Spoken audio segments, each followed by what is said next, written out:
Chapter 3300. Xiao Mu busied herself inside Paradise Planet the entire night and made a lot of pills. She then chatted with Mayan, that fellow, for a bit before running out of Paradise Planet. At this time, the sky was already bright. Abba didn't sleep for an entire night, but she was still full of energy. Thinking that she didn't feel sleepy, she didn't want to go back to Fish Orchid Planet to catch up on sleep.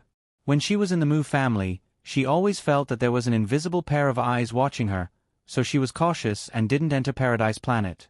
It was only when she came to Prince Kang's residence that she entered Paradise Planet. The enhanced warm jade pill she made for Imperial Ant took half a year to refine. In the short term, she should be fine. After that, she would give Imperial Ant acupuncture treatment once a month and take the enhanced warm jade pill continuously. She wasn't bragging, but perhaps she would be fine in half a year. Maybe by the end of the year, Jojo's Lotus would have a white and chubby little brother. After thinking for a while, Abra's little face couldn't help but redden. She then called Kai Xiu to come in and help her dress up. Today, she changed into a bright red battlesuit. According to the old prince's speculation, the Lu family would probably come to make a fuss today. She had to protect Imperial Ant well. Speaking of this battlesuit, the clothes from Nikhang Market were indeed a little expensive, but the craftsmanship was really good. The few colors that were stitched together were also to her liking. Jojo Darren stepped out of the door and coincidentally bumped into Lu Iran, who was strolling in. Lu Iran's expression suddenly changed. "Why are you here?" Lu Iran went to visit a good sister yesterday and only just returned. She had just returned to the Fu and hadn't heard the servants mention that the Crown Prince Consort was staying overnight in the Wang Fu. As a result, when she saw the young Crown Prince Consort, she wasn't mentally prepared at all and was truly shocked. Lu Iran's reaction was too agitated. The servant girl beside her hurriedly went forward and secretly tugged at her, giving her a look. The other party was the Crown Princess. Lu Iran really didn't know what this Miss Lu was thinking, to actually ask such a rude question. Since the Crown Princess had appeared in the Wang Fu at this time, then Wang Fei must have asked her to stay. Abba couldn't be bothered to pay attention to her. He didn't even bother to look at her from the corner of his eye. He just brushed past her. Lu Iran's expression changed, and without thinking, she reached out to grab Abba's wrist. "What are you doing here again?" Ever since she met the Crown Princess, Lu Iran felt that she had never had a good day. His Highness and His Highness loved this young Crown Prince consort so much that they loved her even more than their adopted daughter.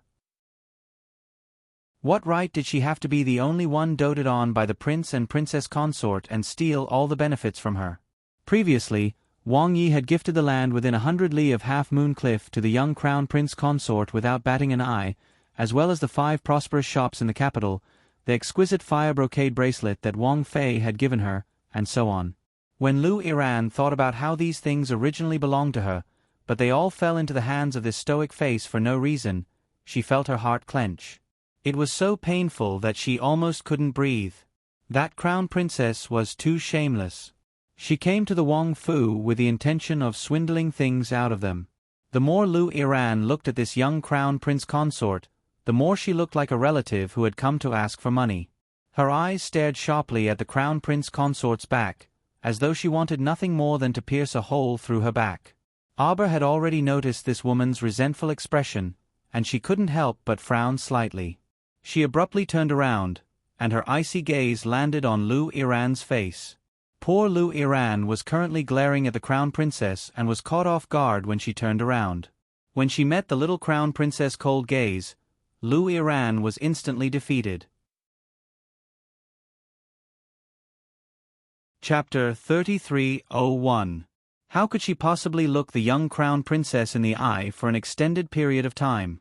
There was no harm without comparison.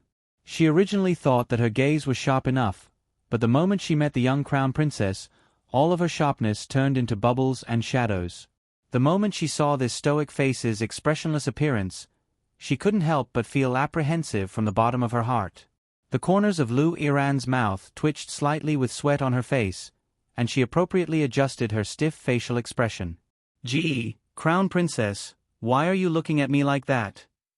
Abba glanced at her coldly and then said, "Miss Lu, It was you who kept staring at me with a strange gaze just now. Lu Iran was actually a bit speechless. She secretly gritted her teeth, pinched the handkerchief in her hand, and said with a feigned smile, I was thinking that since the crown princess is living in the estate, I ought to, perform the duties of a host. Crown princess, please. Lu Iran's expression suddenly changed under the constant tugging of her sleeve by the maidservant behind her, and she forced a smile. However, that smile was too fake. When it hung on her face, it looked like a layer of paper had been drawn on, and it was even prettier when she didn't smile. Arbor expressionlessly glanced at her before turning around and walking towards the antechamber. Lu Iran secretly shook off her personal maidservant's hand and quickly followed after her. She asked with a fake smile, Crown Princess, pardon me for asking, but does the Crown Prince know that you've come to Prince Kang's estate just like that? Would the Eastern Palace allow you to come and go as you please? Even if the Crown Prince allowed you to live in the estate, what would the Emperor think if this matter were to reach his ears? The Crown Princess was walking so closely with Prince Kang's estate, so she probably had some sort of scheme in mind. Lu Iran's red lips curled slightly, presumptuously trying to figure out the Emperor's thoughts. My Lien naturally came with me. Arbor expressionlessly replied. That's right. The Crown Prince has to be informed. What? When Lu Iran reached the end of her sentence, her voice suddenly rose by an octave. His Highness the Crown Prince followed you into the estate? Is there a problem? Arbor glanced at her, scrunched up his pink little face, and unhappily glanced at Lu Iran. It was really annoying for him to shout in Lord Chow Chow's ear with all his fuss. I don't think this is a good idea. Lu Iran furrowed her brows and forced a smile. Although the Crown Princess does as she pleases, she still has to consider your Highness in everything she does. Lu Iran was just short of saying to his face, You always let the Crown Prince leave the Eastern Palace with you, going back to your maiden home one moment and jumping around the prince's estate the next. It's really not good. Arbor gave her a sideways glance and said confidently, He's my husband. Wherever I go, he has to go with me. What's wrong with that? Lu Iran stared dumbfounded at the weirdo in front of her. Could it be that your identity has been swapped? In their divine land, not to mention the Crown Prince's noble status, even a commoner with a high cultivation in Zhonghu had the right to speak in front of women. What kind of godly logic did the little Crown Princess have? What did she mean by His Highness the Crown Prince had to follow her? Arbor couldn't be bothered with this Lu Iran anymore. He muttered, You're crazy. Then, he took small steps and walked towards the front hall. It was really too much to say when they didn't see eye to eye. He didn't know what this Lu Iran was thinking. If her husband didn't follow her back to her maiden home and didn't follow her everywhere, was he still her, Jojo's husband? Chapter 3302. Lu Iran's expression was somewhat dazed, her mind still digesting Arbor's words. There was too much information in those words. It meant that His Highness the Crown Prince obeyed this weirdo's every command? His Highness the Crown Prince followed her wherever she liked? Since when did the status of women in the divine mainland become so high? Lu Iran followed Arbor blindly. When she turned the corner from the corridor to the front hall, she saw two maids carrying buckets of water and bending over to wipe the corridor pole. Lu Iran's eyes turned slightly. She quickly walked forward and pushed away the hands of the maids behind her who hurriedly tried to stop her. She abruptly kicked those buckets of water. The buckets splashed with water, splashing straight at the back of Arbor's head. Arbor did not even turn her head. She slightly raised her small hand. A large transparent water droplet suddenly emerged from the top of her head. That water droplet suddenly grew small arms and legs. Its eyes abruptly opened, and before Lu Iran could react, it threw a punch at the water splashing at her. Bang! The water bucket, along with the gushing water, splashed back at him. That wooden bucket even landed on Lu Iran's head with a clang. She was so frightened and angry that she started crying on the spot. She overestimated herself. Xiao Mu did not even spare her a glance out of the corner of her eye. She turned around the corridor and walked straight to the anteroom, slowly entering it. Lu Iran sobbing behind her had long been tossed to the back of her mind. She saw many exquisite pastries on the table, as well as food like porridge and noodles. When Princess Consort Kong saw her enter, she could not help but smile and wave at her. "Jojo, come quickly. Breakfast is ready. Eat it while it's hot." Abba took small steps and sat down at the table.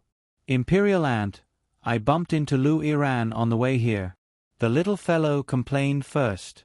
She rolled her eyes and said, "She kicked over a wooden bucket to embarrass me, but in the end, she got herself into big trouble." She had just finished speaking when Princess Kong stilled. Then she heard Lu Iran's sharp cries and angry shouts from outside the front hall. "Abba!" Willow was still drenched in water as he rushed in. His eyes were fixed on Abba as he shouted, You! How dare you treat me like this?" "Mother!" Lu Iran turned her head towards Princess Consort Kong and cried, "Abba she!" "Shut up!" Princess Consort Kong frowned and interrupted her unhappily. "Why are you directly calling the crown princess by her name?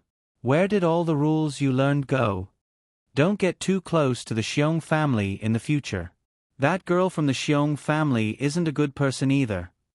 Princess Consort Kong said coldly, she had no choice but to learn the habits of the marketplace. Her words and actions are unbearably vulgar. Lu Iran looked at Princess Consort Kong and felt her heart turn cold. In the past, the princess consort was still somewhat amiable towards her, but ever since she had this crown princess as a comparison, the princess consort looked down on her even more. This was all this damned crown princess's fault. The little crown princess turned a glance at Lu Iran and said with a humph, "Be more careful when you walk in the future. Don't like to kick over buckets for no reason.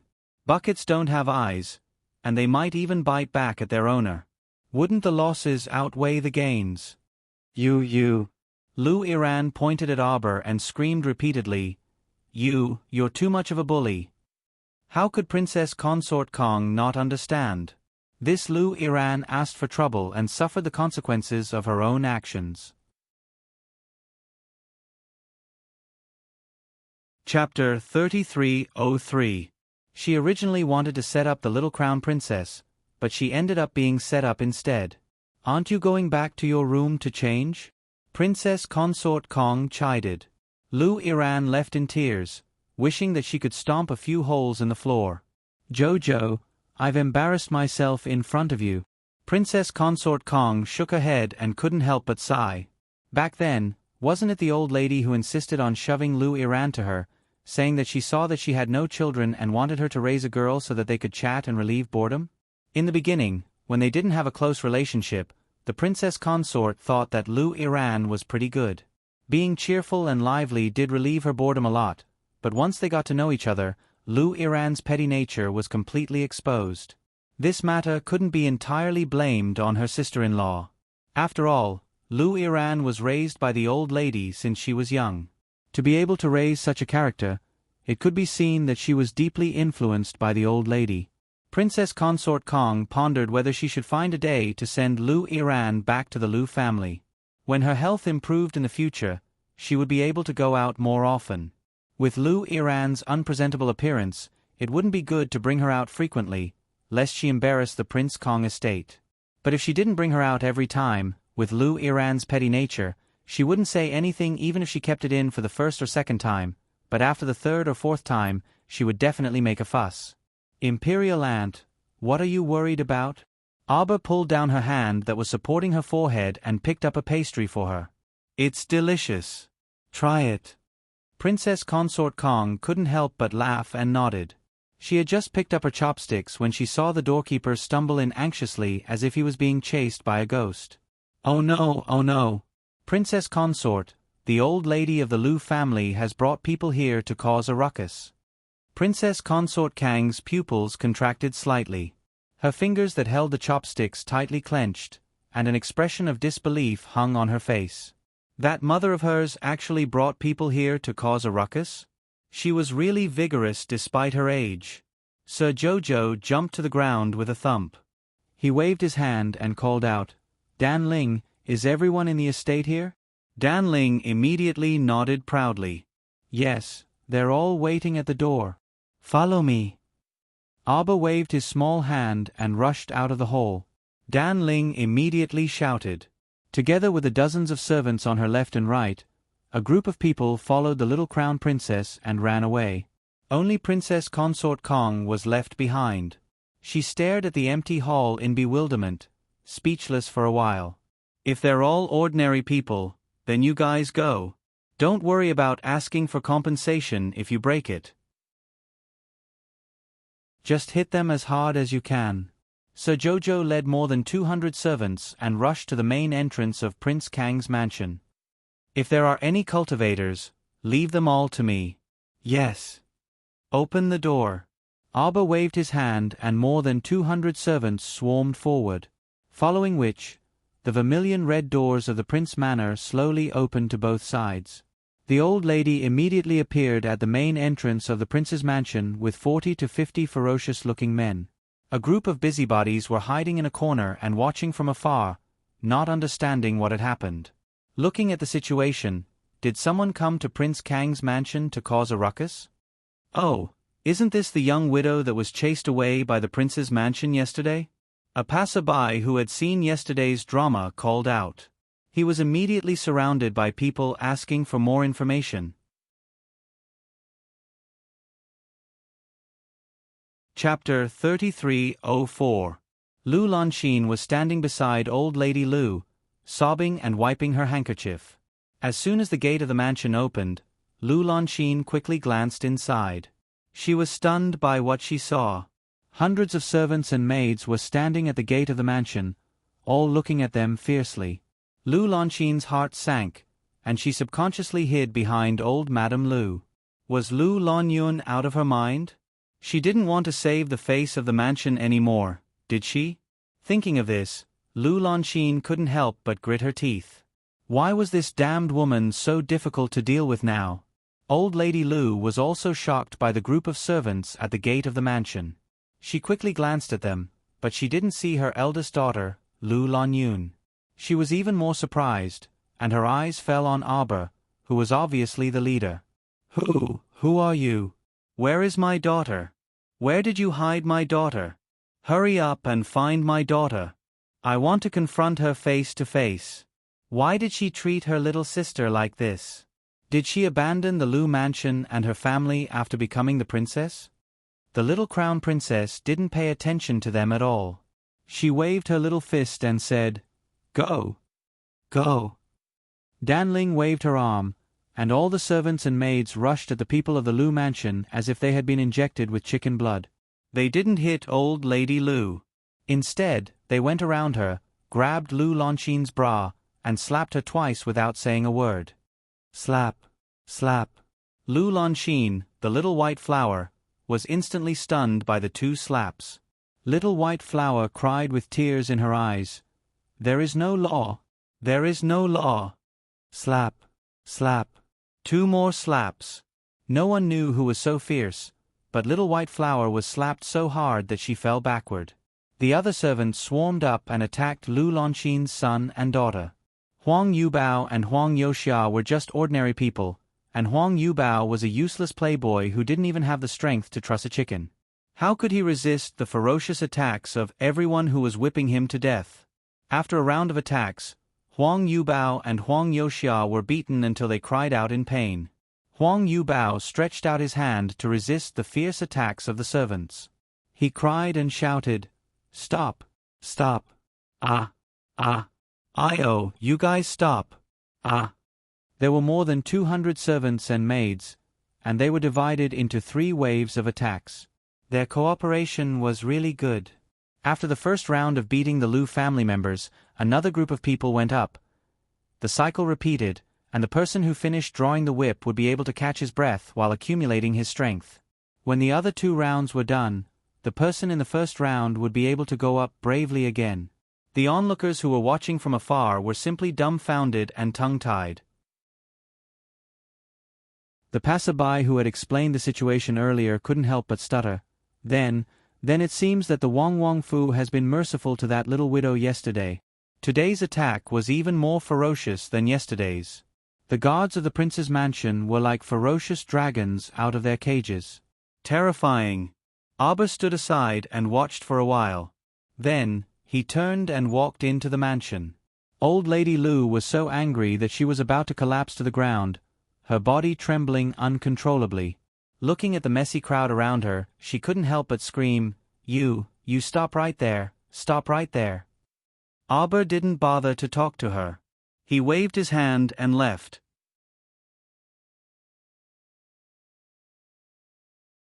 Chapter 33:05. Halfway there, they ran into Princess Consort Kong, who was hurrying over. Arbor reached out to stop her. She pursed her lips and looked serious as she bombarded her with another round of brainwashing. "Princess Consort, you can't be like this. The reason the Lu family dares to act so recklessly is most likely because of your indulgence. You really have the same temperament as my mother." Arbor shook her head, her expression rueful. "With your soft and meek temperaments, how can you not be completely taken advantage of?" Princess Consort Kong didn't know whether to laugh or cry at her mischievous behavior. "I can't compare to your mother at all. Your mother is a prodigy with outstanding talent. I'm just a normal person, so I can't be associated with her at all." Arbor shook her head and wagged her finger as she said, "You're all the same, too good-tempered. I'm always bullied by some random people." That said, she expressionlessly sighed. "If you can learn a little from me, you won't be bullied again in the future." Princess Consort Kong, this child had to brag about her own awkwardness, and even glanced at her worriedly. That little look was truly adorable, making Princess Consort Kong burst out laughing. "Io, if I had such a cute daughter like you, I'd wake up laughing even in my dreams." Princess Consort Kong couldn't resist reaching out to pinch her little face. Arbor pulled her back to the antechamber. An hour later, Danling ran back with a grin on her face. She called out as soon as she entered, "Princess Consort, Crown Princess, they've all been chased away." "Well done." Arbor nodded, then turned to look at Princess Consort Kong and said, "Imperial Aunt, if they come to make trouble again in the future, just use this method and give them a good beating. I guarantee that within half a month, no one from the Lu family will dare to come to the Prince Estate's door. You'll definitely have a lot more peace and quiet." Princess Consort Kang's mouth twitched, and she hastily nodded. Then she looked at her suspiciously. This method wasn't planned by the old prince, was it? The more she looked at it, the more suspicious she became. If it wasn't arranged by the old prince, how could the hundreds of people in the prince's mansion all gather together so coincidentally? Arbor said expressionlessly, "His Highness is someone who handles important matters in the court. Why would he be troubled by such trivial matters?" Princess Consort Kong thought it made sense, so she nodded. "I think that after this mess, they probably won't come to make trouble again in the next few days." She was afraid that there would be more rumors in the capital.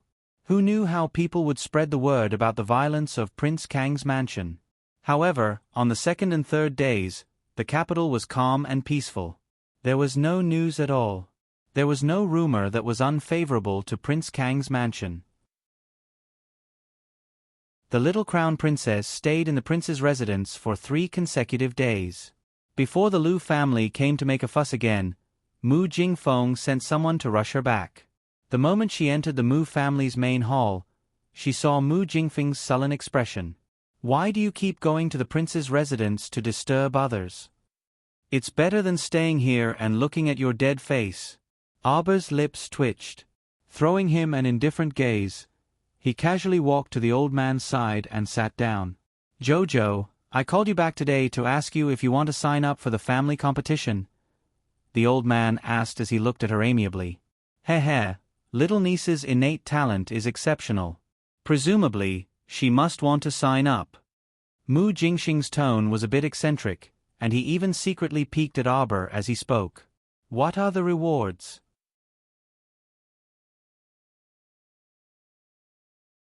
Chapter 33:06.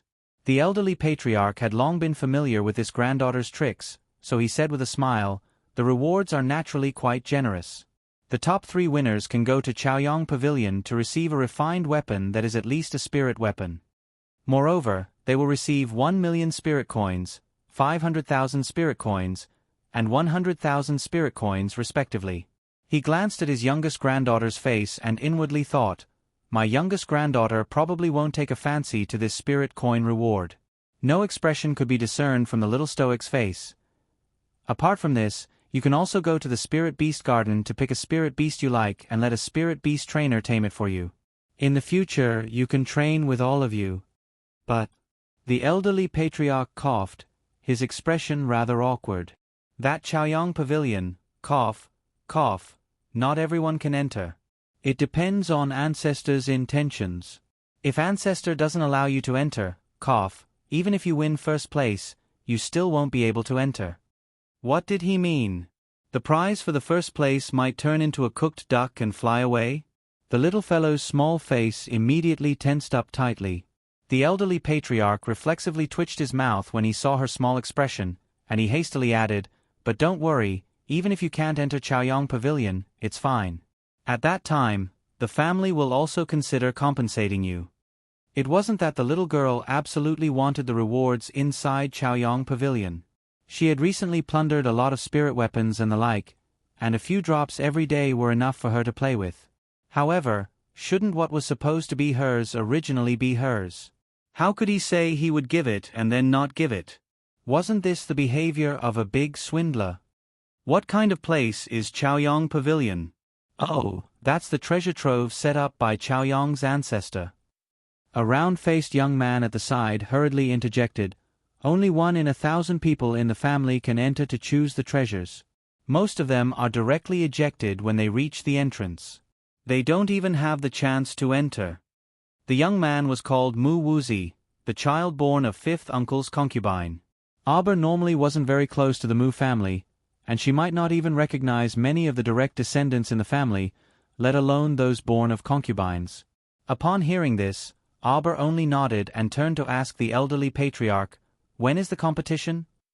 Grandpa's birthday is in 4 days. Old Master Mu strokes his beard and says with a smile, it's just a competition between the children of the family. Don't overdo it. Don't overdo it. Aber nodded. Is there any other way to visit Chaoyang Tower? The old man was stunned for a moment before he nodded with a smile. Chaoyang Pavilion will only be open 1 month after this old man's birthday banquet. Indeed, this is the only way to get a chance to visit. Cough, ancestor doesn't like too many people. If more than 3 people go, those below the spirit realm will be repelled. In the past few years, there were still 30 to 50 people who could enter the Chaoyang Pavilion to choose treasures. Although not many people managed to obtain suitable treasures, they could still be considered as having visited the pavilion. But in recent years, the ancestor's temper has worsened. Since the year before last, he has only allowed 3 people in. These 3 must be the most outstanding people in the family. Moreover, those who have entered once and selected a treasure will not have another chance to enter again. The little fellow pursed her lips, thinking that the ancestor's temper was quite bad. He also had a lot of bad habits and rules. Since that's the case, then let this lord go and meet him. Aber nodded. Let's do it.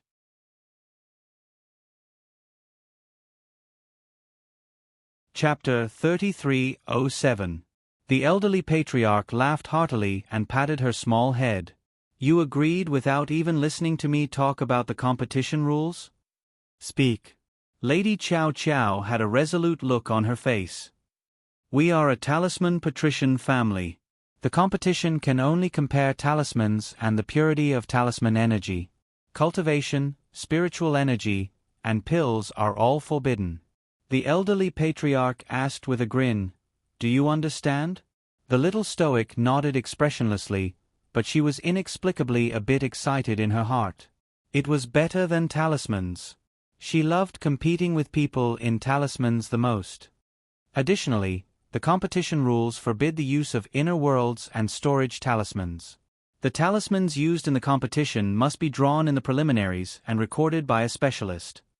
The preliminaries are the day before the competition and will be supervised by your uncles. All the talismans drawn in the next 24 hours can be used in tomorrow's competition. Of course, you can find helpers to draw with you. After all, it was already pretty good for a normal person to draw 10 talismans in 24 hours. If they didn't find someone to draw with them, they probably wouldn't have enough talismans to use in the competition. Besides, there was also the problem of talisman formation rate. Even if one could draw 20 talismans in a day and use more than 10, the talisman formation rate was already pretty good. Helpers are allowed at most 2 people.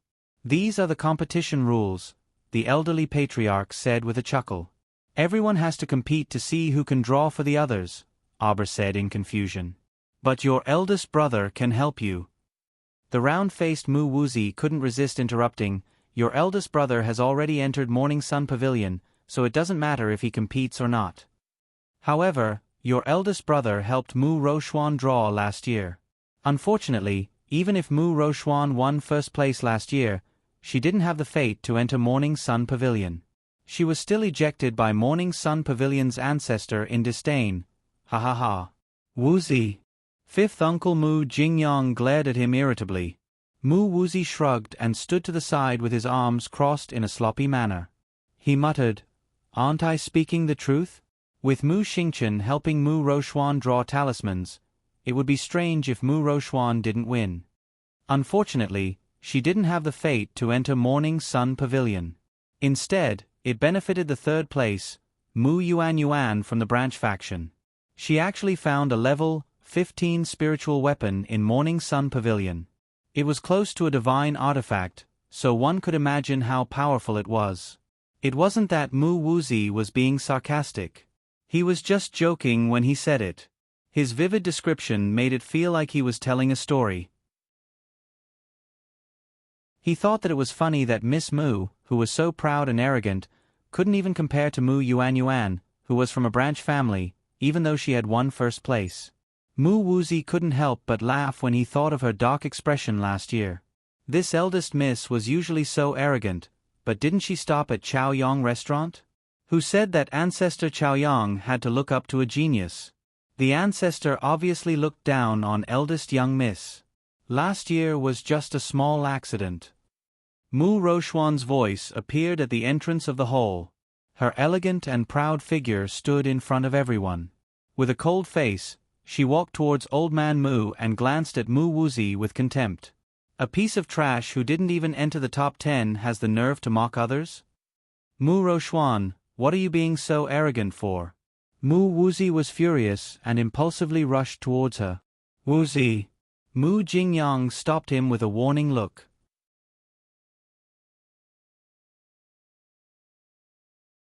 Chapter 3308. That's exactly what I wanted to throw at you.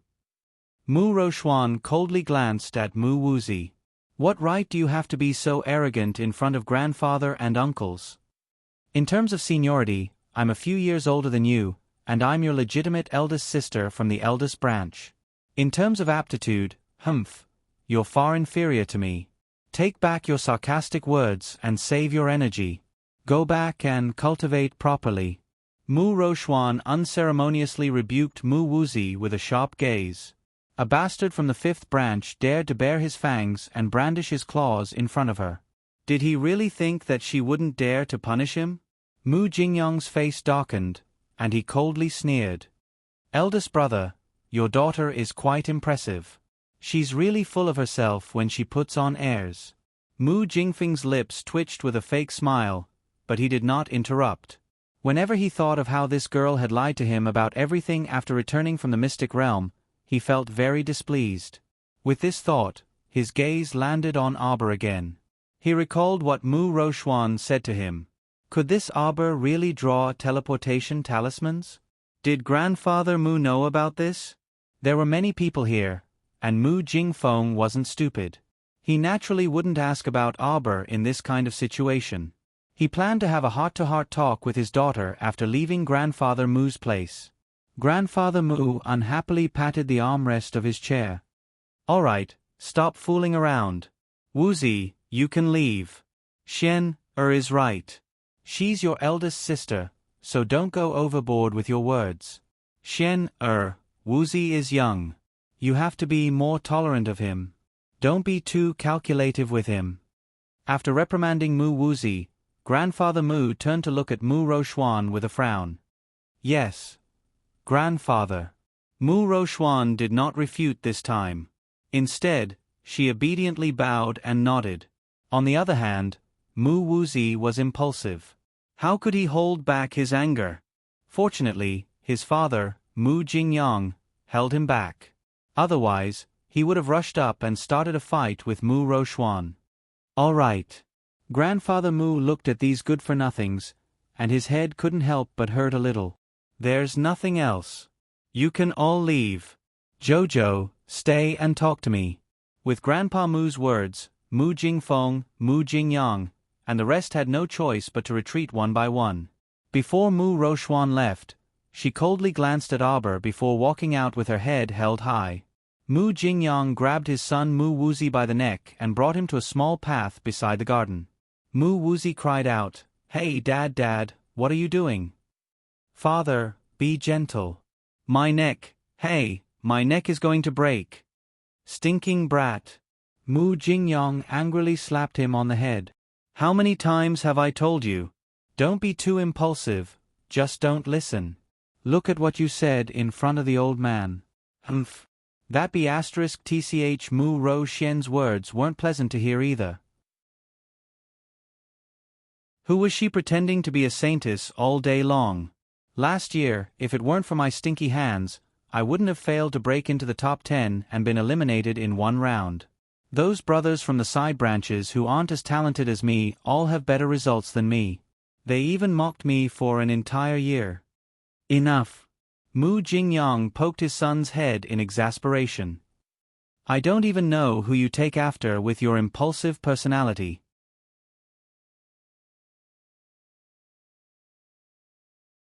Chapter 3309. You don't know how to do things all day long and don't blame yourself for not finding the reason. Why don't you say that your skills aren't good enough and that you'll be brushed aside as soon as you meet a young lady? Then isn't she older than me? Mu Wuzi retorted indignantly. The father and son pair walked far away while cursing. Mu Jingfeng came out from behind the tree and coldly glanced at the father and son pair's departing figures. Then, he stood in place and specially waited for the little stoic.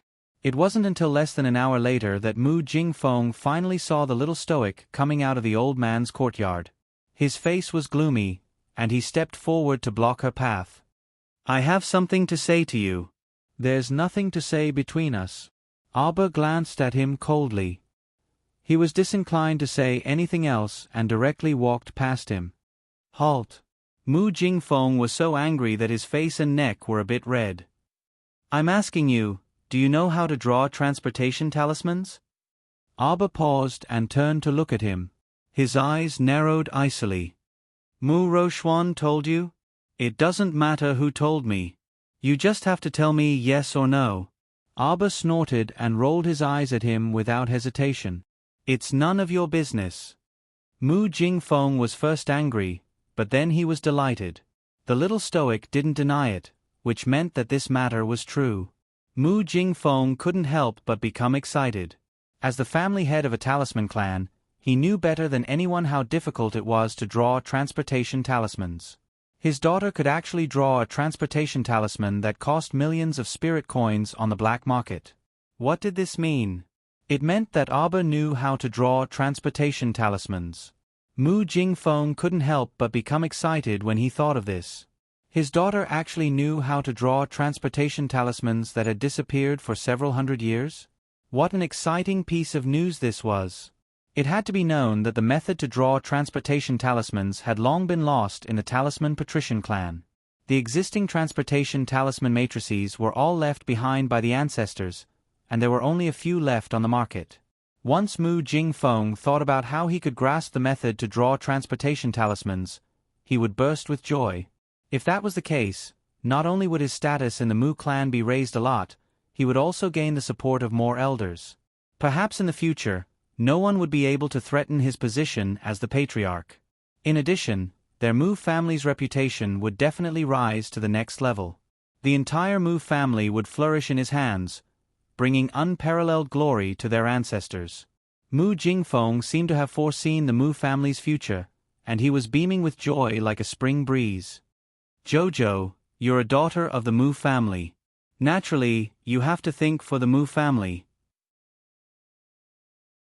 The method of drawing the teleportation talisman is extremely important to my Mu clan. If you are willing. I'm not willing. Aber's cold words were like a bucket of ice water that poured over Mu Jingfeng from head to toe, chilling him to the bone. Mu Jingfeng was incomparably enraged on the spot as he bellowed, "You! What did you say? Deafness needs to be treated." Aber glanced at him, then turned around and walked towards Yulon Court. Not a single word would be wasted if they didn't see eye to eye. She really didn't know where he got the guts to actually think that Sir Jojo would tell him the method to draw transportation talismans. Even if she told the street cats and dogs, he wouldn't benefit from it. Save it. You're always deceiving yourself and others. Did you think that Sir Jojo would compromise like mother? Dream on.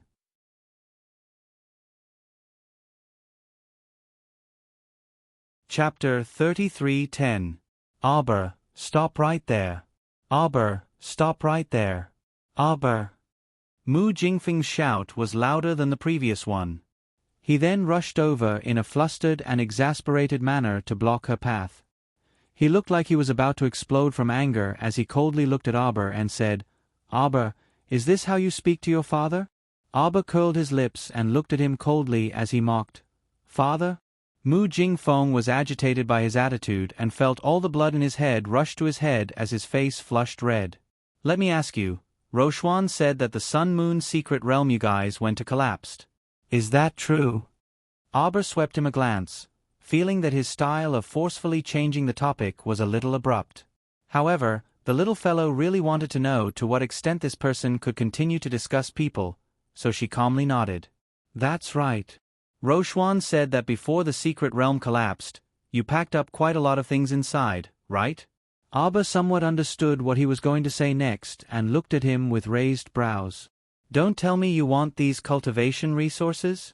Snatch them from your daughter's hands?" When Xiao Mu uttered the word, daughter, she was like a malicious spirit that had walked out from hell. Her pair of eyes that resembled icy pearls stared fixedly at the man in front of her, without a trace of human life from head to toe. Mu Jingfeng's bones abruptly turned cold from her gaze, and he was suddenly unable to respond. He hastily and awkwardly smiled at her. What are you talking about?" I just wanted to remind you. Since you have so many cultivation resources by your side, you have to be more careful in the future. Otherwise, if you're accidentally discovered by someone with ulterior motives, you might attract some unnecessary trouble. His words were full of fatherly love, but what he got in return was Aber's cold gaze that could drop dregs. Mu Jingfeng instantly felt his heart sink as he looked at his daughter gloomily. The little fellow's lips curled slightly as she calmly said, "Someone with ulterior motives? Is it someone as ambitious as you?" If the thing she placed in Paradise Planet could be snatched away, then there would be no safe place in this world. The conversation between the father and daughter only lasted for a few minutes, but they parted on bad terms. Not long after Aber returned to the Yulon garden, he was invited to Madame Mu's gilded garden by two well-looking old nannies with a smile. When he entered, he saw that the young ladies and madams from the 2nd, 4th, and 5th branches were all present. At first glance, it really was a joyous and harmonious scene. The 4th branch's young lady, Mu Ro-Chin, was a sweet-tempered, delicate, and sickly woman. When she saw Aber, she stood up and bowed. Her voice was soft, so one had to get close to hear what she was saying. The 5th wife, Madame Hua, had been married to 5th uncle for many years but had not had any children. Mu Wuzi could be considered as a concubine's son raised by her. The 2nd branch's wife, Madame Chiu, and the 2nd branch's daughter, Mu Ruian, had met them once at New South Garden in Aber, so he had some impressions of them. Aber had interacted with the 1st branch's Madame Mu and those few troublesome young ladies quite often. Thus, when they met, they were all familiar faces. "Jojo, you're here." Mu Qingya appeared to be in high spirits today, smiling very gently and amiably at Aber. The 5th wife, Madame Hua, also smiled and said, "Crown Princess, do you know how to play mahjong?" Aba calmly replied, "I know a thing or two."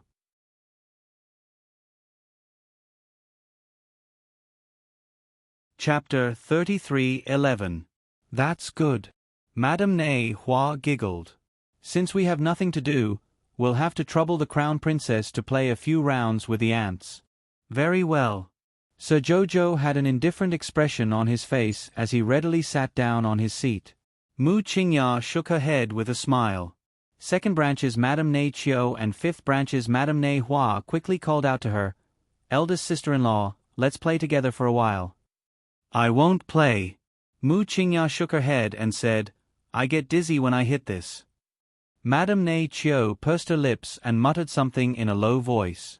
Then, she grabbed a nanny next to her to play with her. That old nanny played with her 3 masters and was so frightened that she felt uncomfortable all over. It was as if there were needles poking her butt, and her body kept twisting here and there. Bam! Madame Ney Hua waved her hand with a grin. The little stoic was hit by Madame Ney Hua 3 times in a row and skipped 3 rounds, but she was still expressionless. Sorry." Madame Ney Hua covered her mouth with a handkerchief and giggled. "Fifth sister-in-law's luck is pretty good today." Madame Ney Chio shot a stern look at the old nanny next to her. The other party shuddered in fright and hastily played a card that Madame Ney Chio wanted. Madame Ney Chio immediately received the card and heard the card in one go. She then picked another card in passing, and her eyes instantly lit up. The smile on her lips was almost unconcealable. "Haha, all of them are right. I'm really sorry, everyone. I didn't expect to get off to a good start. It's not your turn to touch second ant yet." The little stoic reminded expressionlessly and then took the card from the stiff-faced Madame Ney Chio's hand. "This card is mine. You can't be so shameless." Mu Qingya sat on the side and watched. When she heard this, she involuntarily coughed lightly and drank tea to hide her smile. Madame Ney Chio was stupefied. She recalled her hand speed just now. It seemed like she stole a card. It was fine. She heard it so early, so it would definitely be her turn. A 9 lotus lantern, thank you. 88,000 spirit coins per card.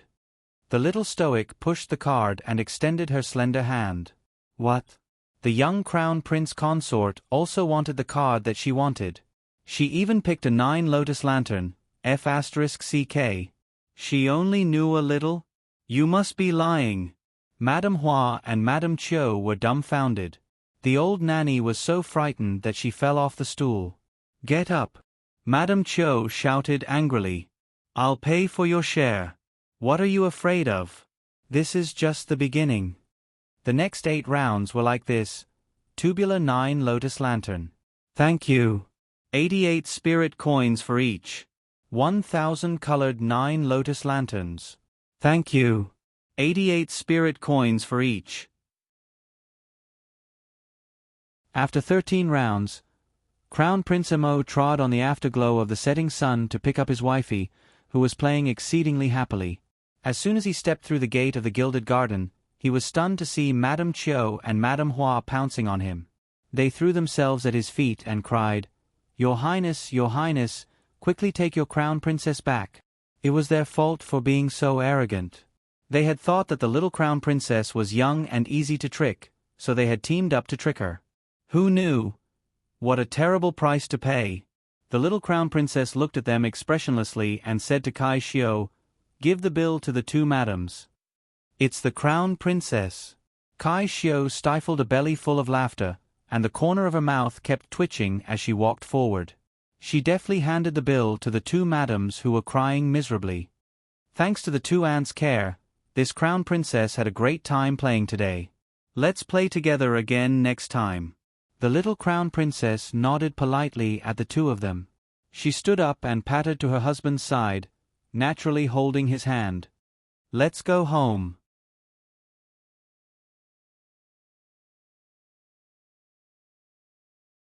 Chapter 33:12.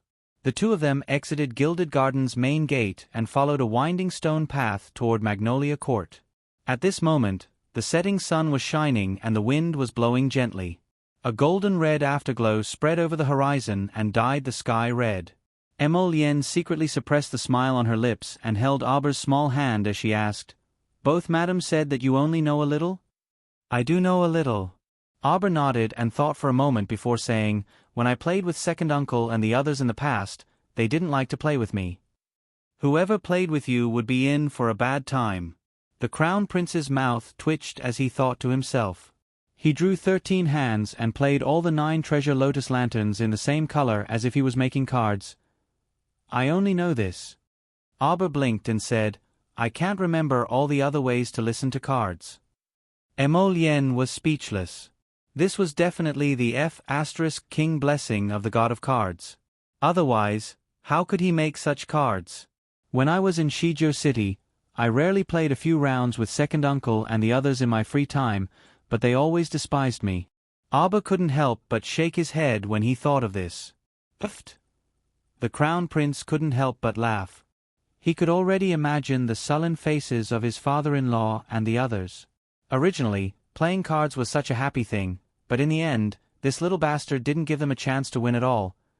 Most importantly, who the hell could stand the 9 treasure lotus lanterns? Auber glanced at him. "I haven't played for a long time." Later on, every time I asked my parents to play cards, they weren't too willing. They even said that I was young and that they couldn't always bully me and make me lose money. Auber said expressionlessly, "But ever since I was young, I've never lost when playing Ma Diao." Emolienne couldn't help but laugh heartily. Her hearty laughter scattered over the two of them on their way back. "What are you laughing at?" Auber glanced at her. "Why don't we go back and exchange a few moves?" Emolienne shook his head carelessly and reached out to pick her up. He laughed and said, "I admit defeat. Who would want to fight to the death with someone who was favored by the god of cards?" Auber snorted and poked his chin. "You met the old prince this morning? How is he feeling?" "It's pretty good. Those troublemakers of the Liu family didn't succeed in the end and even suffered a hidden loss. The Lord has been in a good mood these days." Auber nodded. "That's why Anti-Emperor is so nice. Look, after a few more beatings, he immediately became obedient." Yes. My wife is right." Emolienne held back her laughter and nodded. "By the way, what gift should we prepare for the old man?" Auber's eyes lit up slightly. He tilted his head and said, "I've been refining high-quality longevity pills for the past few days. What do you think of giving this to him?" Emolienne nodded. "When will the finished product be ready?" "Probably the day after tomorrow." Auber said, "I still want to improve the quality. I'll show it to you when I'm done. Purple Vein Longevity Pill. It can increase lifespan up to 100 years. If it can reach the level of Black Vein Longevity Pill, it can increase lifespan up to 300 years. Xiozha above God level would usually spend decades in seclusion. 100 years wasn't enough for them to advance. If she only produced a purple-striped longevity pill, although it would still be very popular on the market, its effects would be of little value to Qiao Mu, who constantly strived for perfection. This kind of longevity pill was the same as the prolongation pill and longevity pill in the past. It could only be used once in a lifetime. The greater the effect, the better.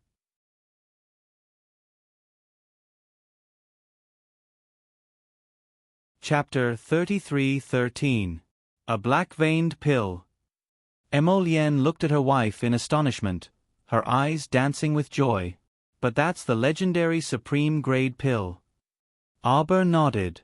"Recently, when I was refining pills, I had a rough idea of how to do it. However, I still need some time to refine it."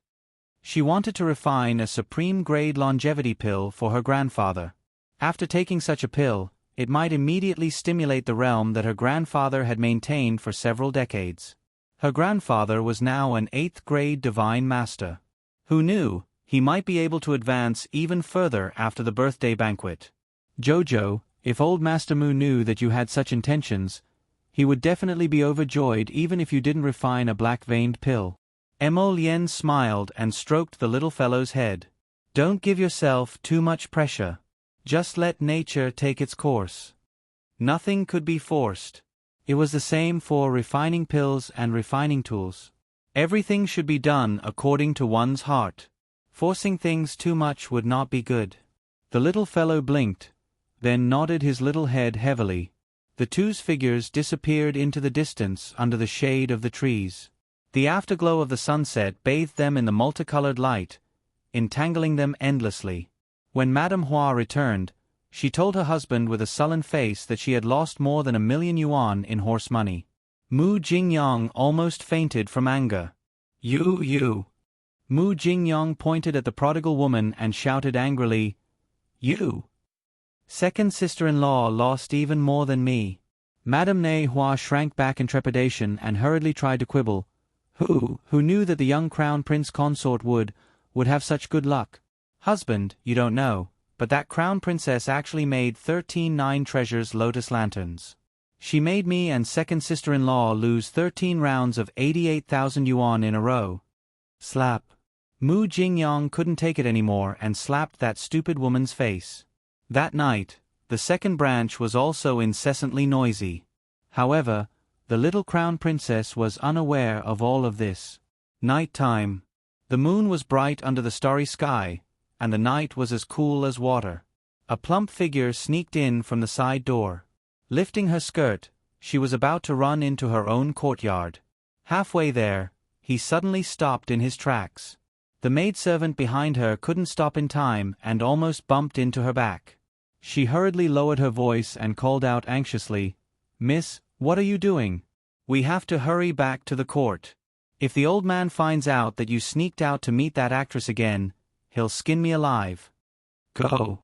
Mu Dongni glanced sideways at the timid girl, then raised her eyebrows and looked at the figure squatting under a large willow tree not far away, digging for something. Mississippi, seeing her miss walking towards the big willow tree, the servant girl couldn't help but become even more anxious.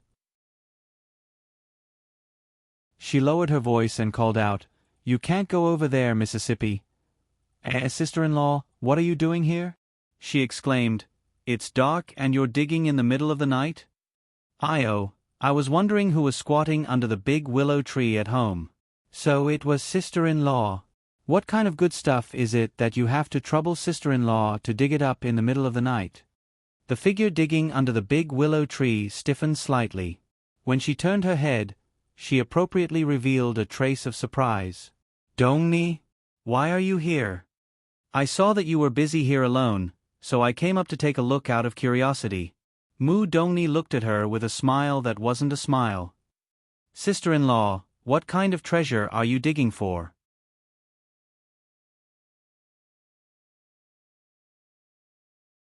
Chapter 33:14. 4. 914. One pit is another pit. The one digging under the big willow tree was Madame Hua of the 5th branch. Seeing the curious expression on Mu Dongni's face, she hurriedly smiled to cover it up. "Alas, it's nothing. It's getting late. You should go back and rest." Mu Dongni's puzzled expression flashed and she giggled. "Oh, sister-in-law, aren't you treating me as an outsider? I see that you're busy here. There must be something good you're hiding from me. Sister-in-law, why don't you tell me about it? Could it be that there's some money hidden underground?" Madame Hua's face stiffened. She hurriedly shook her head and waved her hand. "Oh, sister-in-law, don't talk nonsense. What money can there be under the ground? Alas! Let's hurry back. It's really getting late. Let's go back and rest." Seeing that she was in such a hurry to drive her away, Mu Dongni became even more suspicious. She circled around her sister-in-law and smiled maliciously. "Sister-in-law, did you steal something from home and bury it here?" Madame Hua was startled and hurriedly cried out, "Don't accuse me. How could I steal from home? I didn't steal anything. I definitely didn't steal anything." "Sister-in-law, why are you panicking?" Mu Dongni rolled her eyes and stepped forward, pushing her sister-in-law to the side. Then she squatted down and dug the soil under the willow tree. Not long after, his fingers touched an ice-cold stone box. Mu Dongni's eyes lit up and she hurriedly dug out the box. Madame Hua's eyelids twitched. Mu Dongni, however, was very fast. She casually opened it and saw a box full of spirit coins. There were at least 20 to 30,000 spirit coins inside, glittering with silver light. "Sister-in-law, you stole it, didn't you?" Mu Dongni shrieked. Of course, Madame Hua refused to admit it. She hurriedly shook her head with a pale face. "No, no, how could I steal it? Don't talk about things you don't know. If it gets out, it will ruin my reputation." Mu Dongni looked suspicious. "You didn't steal it? Don't tell me you buried it here yourself? Why did you bury this box of spirit coins here?" Mrs. Hua wanted to say something but hesitated. After a long while, she lowered her voice and said, "Dongni, I'm telling you, don't tell anyone about this." Hearing this, Mu Dongni quickly nodded. Okay. "Sister-in-law, go ahead." Hua looked left and right sneakily, then pulled her to the side to avoid the servant girls following behind Mu Dongni. "Tony, I'm telling you, I'm planting gold. Seed gold." Mu Dongni almost laughed out loud. "Sister-in-law, you must be dreaming. The greatest absurdity in the world. How could there be such a thing as planting gold? Don't tell me that if you bury 10,000 taels of gold underground, it will give you 20,000 taels of gold?" Madame Hua hurriedly reached out to cover her mouth and tugged at Mu Dongni with a displeased expression. Be quiet. I'm telling you this. Believe it if you want." Madame Hua angrily retracted her hand and snatched the stone box back from her. Mu Dongni pursed her lips and her eyes flashed. "Then tell me in detail, sister-in-law. Do you see this talisman?" Madame Hua took out a talisman from the bottom of the box, glanced at it in front of Mu Dongni, and then immediately put it away as if it was a treasure.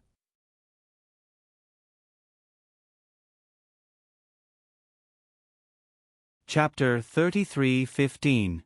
4. 915 4th star. The talisman was taken back by Madame Hua, but she still carefully placed it at the bottom of the box.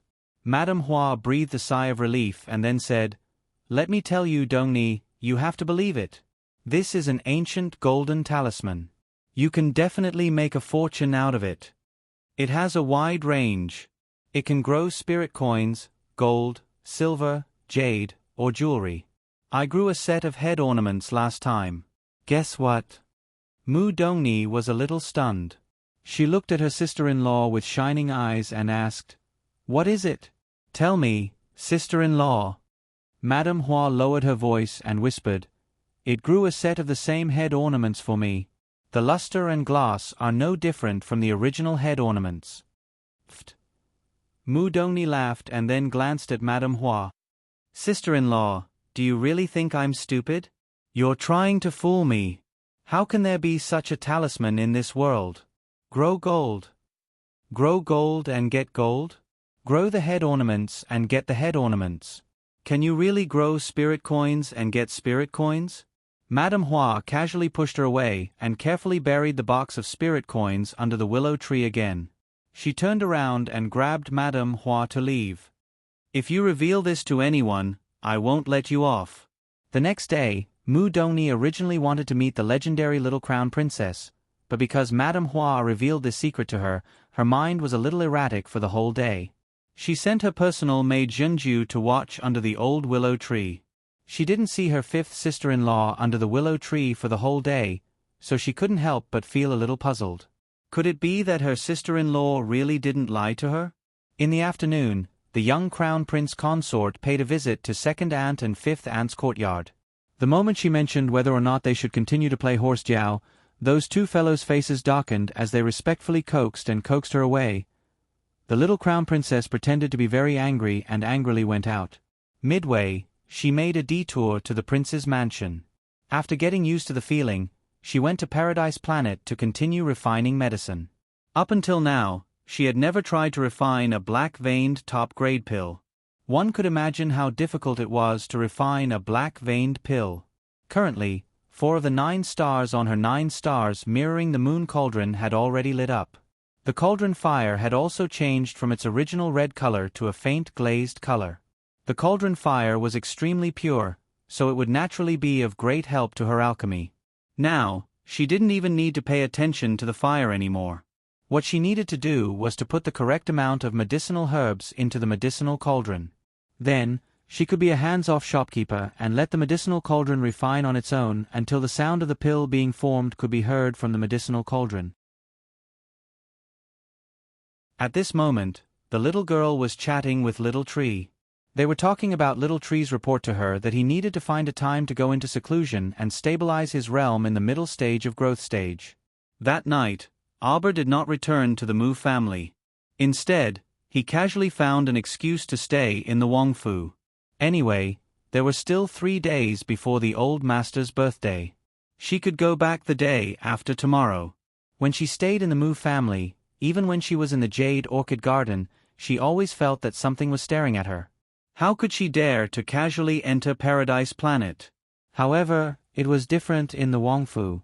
She could come and go as she pleased. It just so happened that these 2 days, she was going to study the black-veined pill for the old master, so she wouldn't return to the Mu family. The time she spent on Fish Orchid Planet was 12 times longer, so she probably wouldn't have enough time to study at the Mu family. Auber was comforting Little Tree, telling him to go into seclusion tomorrow without worry.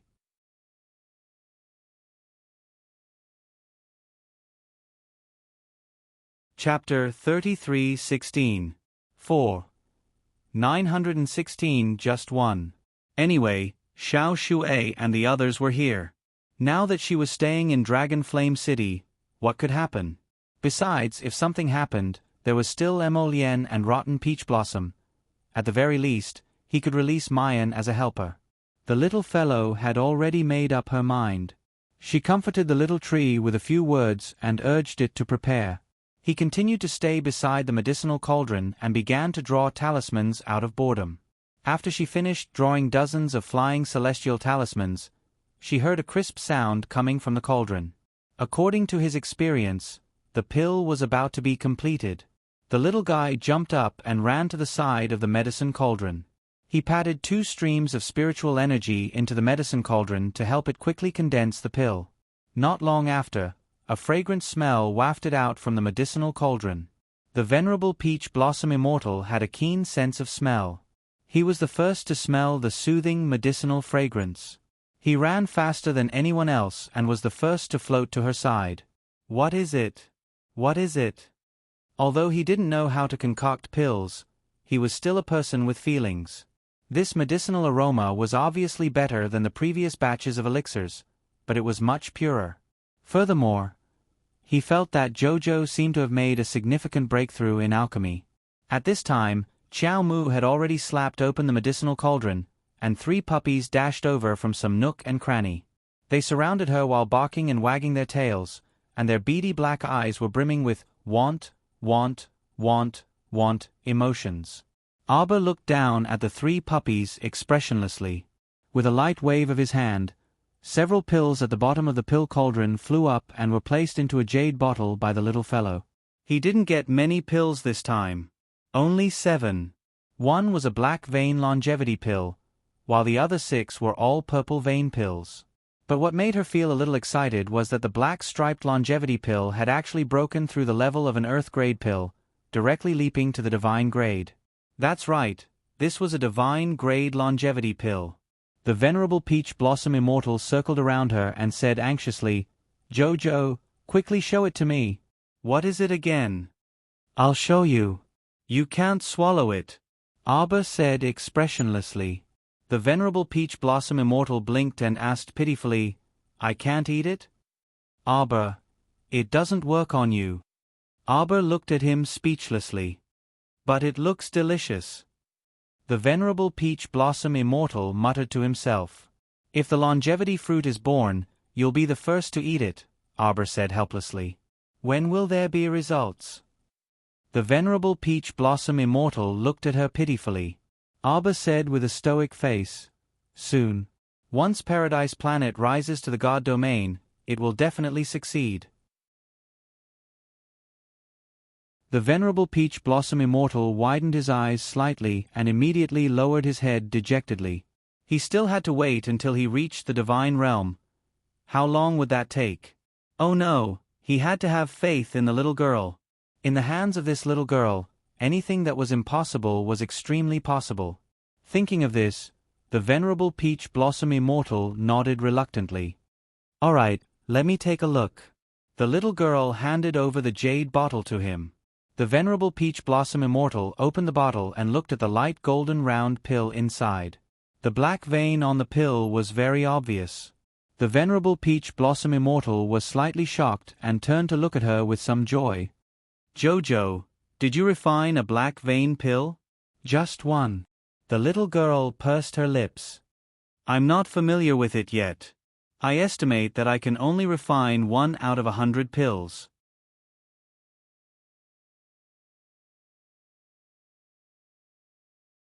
Chapter 33:17. That's not bad either. This was a supreme grade pill with black veins. Let alone 1 in 100 pills, the pill alchemists outside probably couldn't produce 1 in 10,000 pills. Arbor nodded upon hearing this. That's true. The venerable Peach Blossom Immortal returned the bottle to the little stoic with great difficulty. The little stoic's lips involuntarily twitched at his grief-stricken expression. She then consoled him, "If I become proficient in refining next time, I'll refine it for you like candy." The venerable Peach Blossom Immortal's eyes brightened abruptly when he heard this, and he stretched out his arms to carry the little stoic. "Stoic face, then I'll rely on you. Refine it well and quickly become proficient." Do you really think supreme grade pills with black veins can be refined like candy? She was just consoling him. She didn't expect this guy to have such great confidence in her. When Arbor saw him randomly carrying her over, he immediately flashed out of Paradise Planet with the pill. The moment he came out, he heard the venerable Peach Blossom Immortal shout, Jojo, quickly come in." Arbor didn't understand what was going on. Before he could react, he heard a clap of thunder coming from the roof. The roof was broken open with a boom, and lightning struck down at him. F***CK, what was going on? What kind of heavenly wrath did he incur that a sudden bolt of lightning would strike him? He hadn't reached the 5 spirits reincarnation tribulation yet, so what was there to strike him for? The venerable Peach Blossom Immortal flashed to his side and said with a helpless smile, "I forgot to tell you. A heaven-defying existence like a divine rank black veins pill will definitely be struck by lightning." Arbor. Why didn't you say so earlier? Looking at the rolling thunder, Arbor flew out of the hole in the roof with a whoosh. At this time, the king consort, who had been alarmed by the thunder, was rushing over here with a group of people in a panic. Arbor only had time to throw down a sentence. "Don't chase after me. Stop, Imperial Ant." He flew far away with a whoosh. At the same time, at the Mu estate, Hua She, who was digging for a stone box under the large willow tree, was suddenly startled by a sudden clap of thunder. Her hands involuntarily trembled as she held the stone box. Looking up, the entire horizon was illuminated in a snow-white color.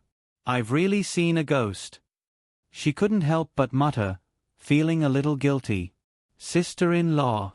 Mu Dongni cried out, startling Madame Hua again. Her hands trembled and she almost dropped the box. What's the matter?" Hua She coughed. "Hurry up and open the box," Mu Dongni urged. Madame Hua glanced at her and snorted. "You don't believe me, so why are you here? Why don't you show me?" Hua She sneered and opened the stone box. Mu Dongni stared blankly as a large pile of spirit coins fell out of the box. "Oh my God!" These spirit coins were at least twice as much as what he saw last night. Hua She happily took out the golden talisman and kowtowed to it. She muttered a few words and bit her finger to feed the talisman paper. Only then did she put the golden talisman back into the box and buried the box in the ground again. "You're not taking it away?" Mu Dongni was surprised. "Why should I take it away?" Hua She looked at her as if she was an idiot. "Isn't it good to bury it here to make more money?" Mu Dongni nodded suspiciously. The next day, Mu Dongni asked Zhan Ju to closely monitor the movements of the 5th branch.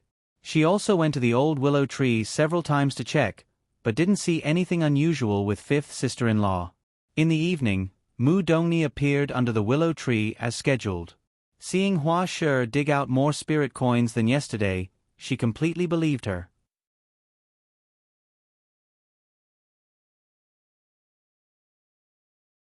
Chapter 33:18. Hey, fifth sister-in-law, how about I join you?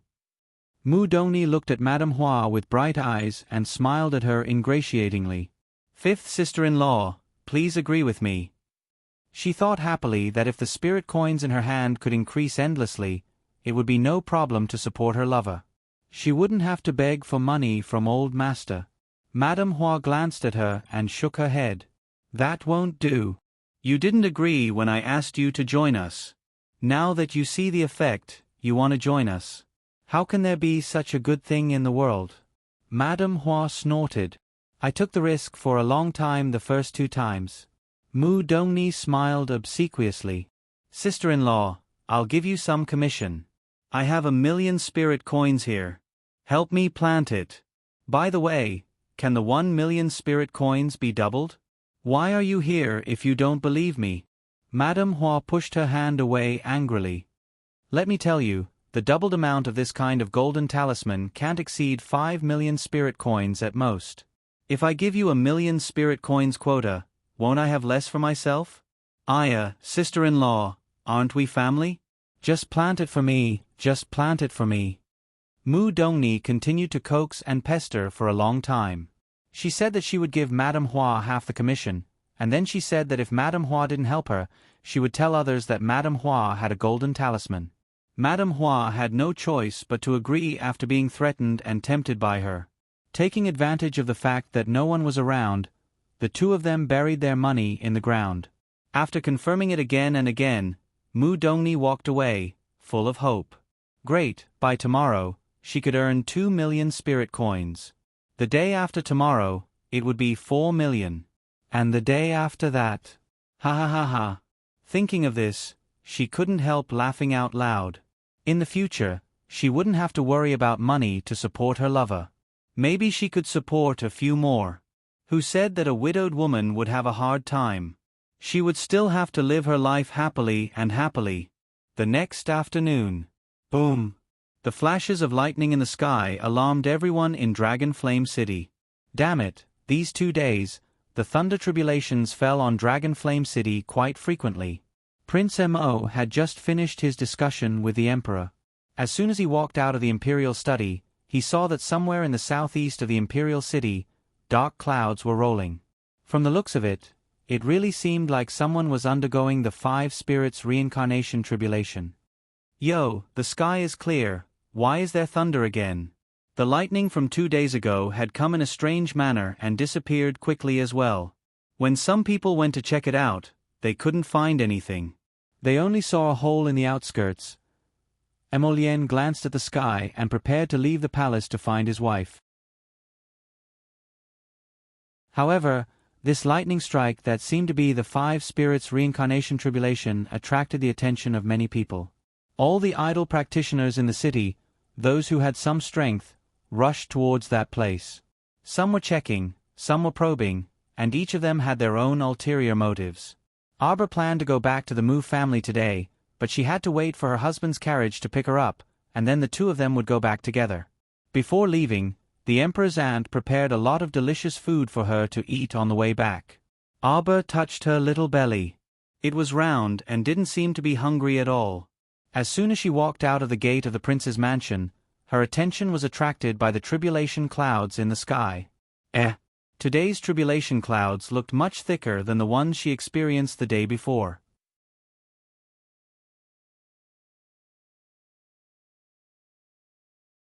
Chapter 33:19. From the looks of it, she really looked like she wanted to strike someone to death. Rumble. Lu Iran, who was gorgeously dressed as she walked over from the street entrance with her servants, jumped in fright at the sound of thunder. When she looked up and saw Arbor standing at the entrance, her eyes lit up, and she couldn't help but curse bad luck in a low voice. Greetings to the Crown Princess. Lu Iran learned her lesson.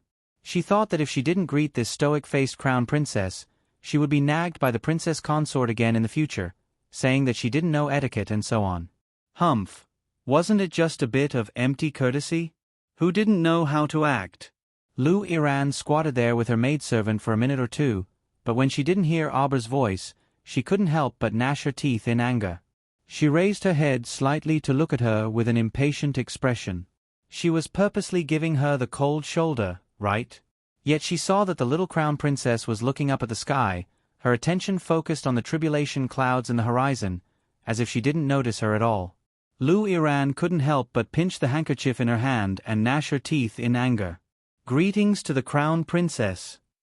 Lu Iran stifled a mouthful of turbid air and practically yelled out loud. After she yelled out, she heard an indifferent voice enter her ears from behind. Miss Lu doesn't know how to greet people with courtesy, so continue squatting here for 2 hours and learn properly. Lu Iran trembled all over and turned her head to look. She saw the crown prince, who was dressed in formal court attire and had a posture as tall and straight as jade, slowly walking down from the carriage. At this moment, he was sweeping his cold gaze over her.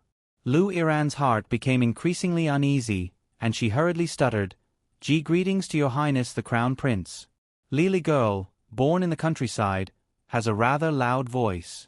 I didn't mean to speak loudly like this. After she finished speaking, she wished for nothing more than to slap herself in the face. In order to gloss over this matter, she actually slandered her own image in front of His Highness the Crown Prince. She was about to cry from her own stupidity. However, Crown Prince Amo simply ignored her. Whether Lu Iran's image was ruined or not, it had nothing to do with him. The little crown princess also regained her senses at this moment. She leaped towards him and tugged at his sleeve, saying in a crisp voice, Lien, look at the horizon. Is someone going through the 5 spirits reincarnation tribulation? I'm going to advance to the divine realm. Emo Lien nodded hesitantly. It does look like it, but I'm not too sure. Then should we go over and have a look? The little fellow's eyes twinkled as if she was watching a good show. Emo Lien couldn't help but laugh. If you want to go, then let's go. Anyway, she was going back to the Mu family now. It was still early, just past noon. It was fine to go and see what was going on. What's the southeast direction? Looking at the direction, it should be near Fanghua Temple in the southeastern suburbs of the city. Emo Lien held her small hand and said, Let's go. The two of them boarded the carriage. The coachman rode on a spirit horse that moved at an extremely fast speed, rushing towards Fanghua Temple. Before they even reached the place, they heard a clamor coming from afar. Emo Lien had the coachman stop the carriage by the roadside. Holding his wife's hand, he got off the carriage and looked towards the sky above Fanghua Temple not far away. They saw a white figure floating in the air. Wisps of lightning circled around her body, causing her entire body to be enveloped in a faint purplish-blue light. It was a female cultivator undergoing the 5 spirits reincarnation tribulation. Abba looked up at that slightly frail figure.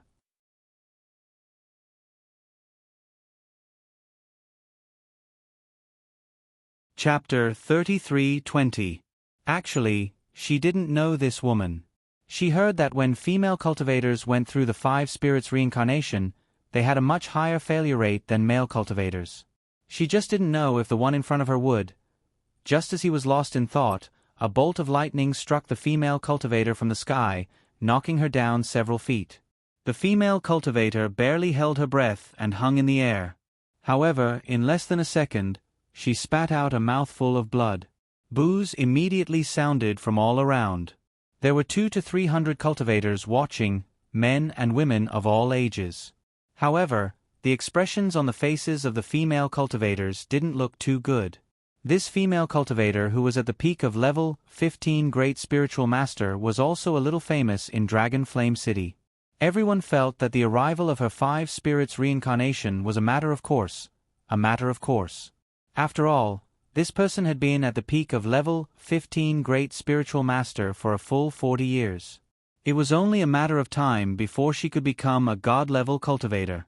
Now, the 5 spirits reincarnation had indeed come, but this powerful Great Spiritual Master in their eyes was so weak at the moment, as if she would be struck by lightning in the next second. Abba couldn't help but break out in cold sweat for her.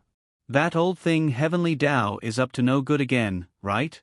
It used to be so mean to my master. It didn't let my master talk to me more and threw her back. Emolien was a little speechless. What could he say? He wanted to say that the 5 spirits reincarnation test for female cultivators on the Divine Land was indeed very rare. It was not an exaggeration to say that it was 1 in 10,000. But he always felt that as long as he dared to say it, the little emperor would definitely dare to rebuke him. It was better not to say it. Emolien lowered his head to look at his wife. Seeing the little fellow's little face tense up, as if the little unhappy mood was rising, he hurriedly said, Jojo, everyone has their own luck and fate. We can't force it. But Heavenly Tao doesn't treat everyone equally.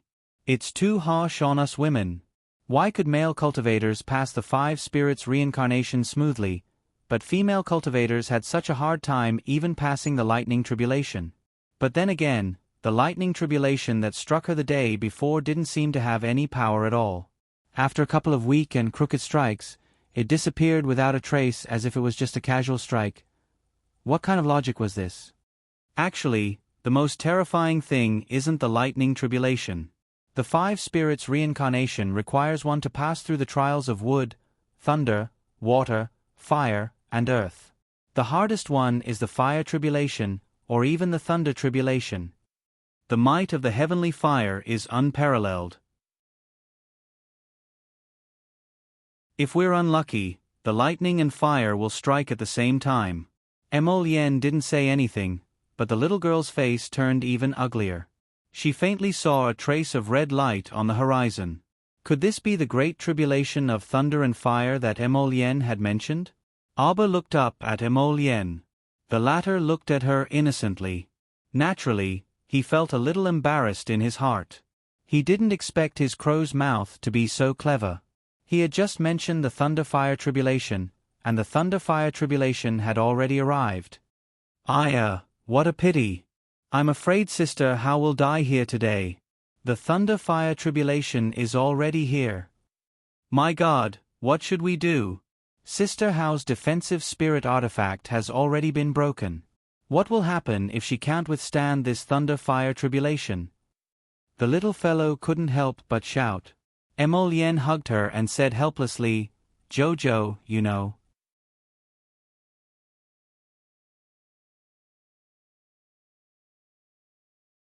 Chapter 33:21. If you can't pass the 5-spirit reincarnation cycle, you'll be reduced to ashes. Sir Jojo shook his small body and then said, Hey, catch. When the crowd heard this crisp cry, they couldn't help but be stunned. Their gazes all turned toward the source of the sound. Emolien and Abba were standing at the side of the empty space outside Feng Hua Temple. Beside them, 4 spirit horses were leisurely nibbling on the green grass at the side. The 2 of them were handsome, and their eyebrows were very delicate. At first glance, one would think that they were elegant people who had walked out of a painting. Before they could recover from their shock, they saw 3 shining defensive spiritual weapons flying towards them and landing in Sister How's hands. Sister How, who looked a little defeated, was startled. She turned to look at Abba. However, she was in the middle of her tribulation and didn't have time to say anything to Abba. A flame landed on her body with a whoosh and enveloped her whole body. As if it wanted to burn her to ashes, the flames emitted crackling sounds. Abba waved his small arms and legs but was stopped by Emolien. Jojo, if you help her like this, you'll be implicated later. At that time, he would really be inviting trouble. She dares. Abba snorted and then rummaged through his inner world. That Mu Jingfeng fellow didn't even know to bring some good defensive spirit tools. They're all just making up the numbers. The one she threw to Sister How just now was the one she picked out from the compensation Mu Jingfeng offered. It was a pity that it was just an ordinary defensive spirit tool. Its power was really a little weak. Jojo. Emolien had a helpless expression. Sir Jojo wrinkled his nose angrily.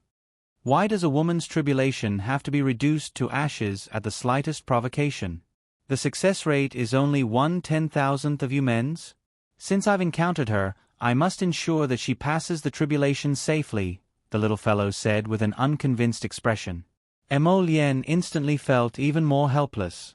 Wife, you don't even know her. Why are you joining in the fun? I don't know her, but I still want to save her. Jojo said stubbornly, I don't care. The heavenly Tao is truly vicious. By doing this, it's clearly discriminating against us women. I can't let it succeed. Emolien. His wife was always at odds with the heavenly Tao. What should he do? Arbor glanced at him. Are you secretly nagging Jojo in your heart, saying that Jojo is not obedient? Emolien couldn't help but laugh. She raised her hand and stroked her little head. Okay. Do whatever you want. However, these defensive spirit tools won't be able to save anyone. What this female cultivator needs are magical treasures. Something like the Soul Gathering Bell. Soul Gathering Bell. Arbor blinked. She was very clear that the magic treasure Emolien was talking about was completely different from the magic treasure that ordinary people talked about. In the eyes of ordinary people, perhaps profound armaments could be called magic treasures. However, the magic treasure that Emolien was talking about, like the Soul Gathering Bell, must be an item that was at least a 10th grade divine artifact. It would be best if it was a treasure that was naturally formed in heaven and earth. For example, the sun-moon wheels? If she had the sun-moon wheels, then this tribulation would be a piece of cake. Arbor calculated in her heart. Suddenly, she summoned the 9 stars mirroring the moon cauldron from her conscious. Her eyes flashed. Go. I'll lend it to you. Emolien couldn't help but twitch the corner of his mouth. If he was the heavenly Tao, he would definitely chop this little troublemaker into pieces first. Fine, the 9 stars mirroring the moon cauldron was a divine artifact. Its defensive level was even higher than divine artifacts.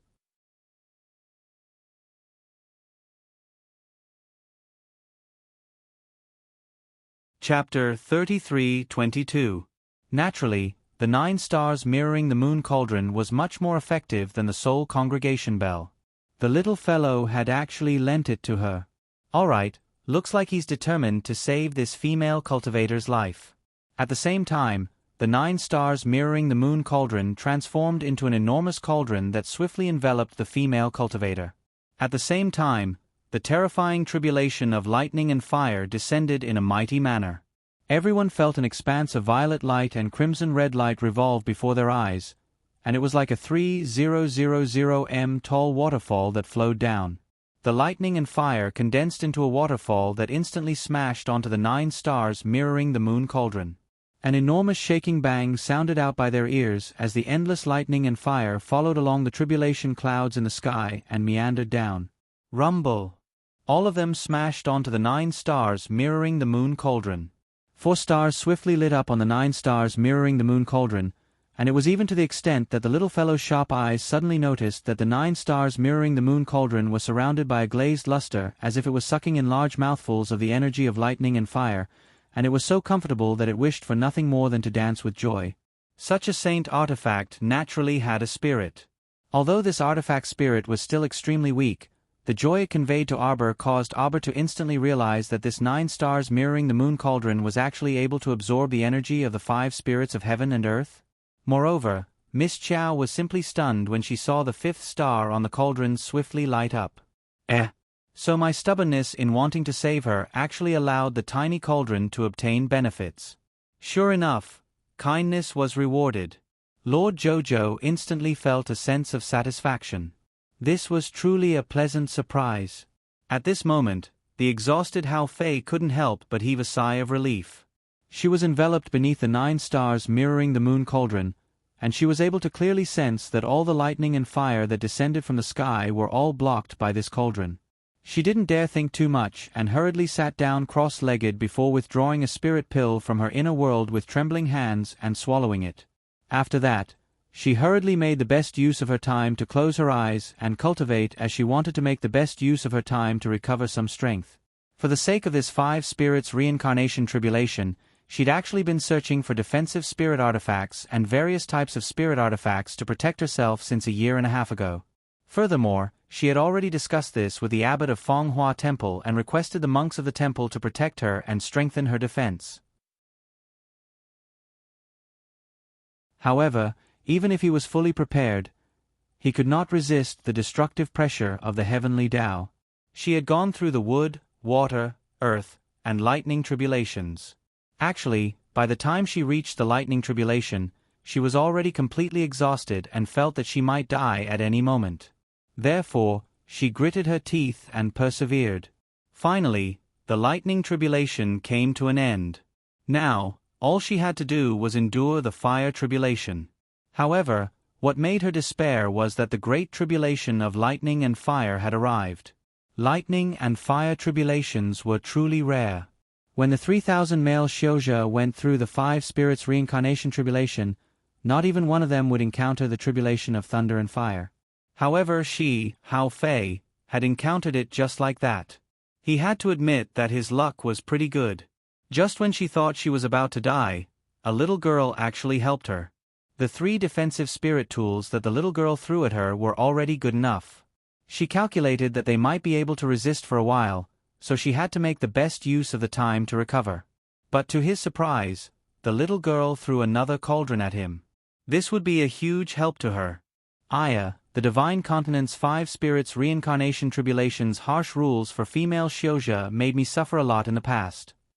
Peony stood beside the 2 of them at an unknown time.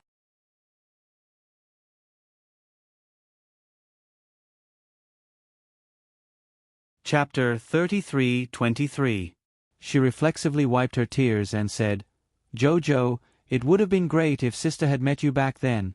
You would have definitely helped me, okay?" Sir Jojo nodded vigorously.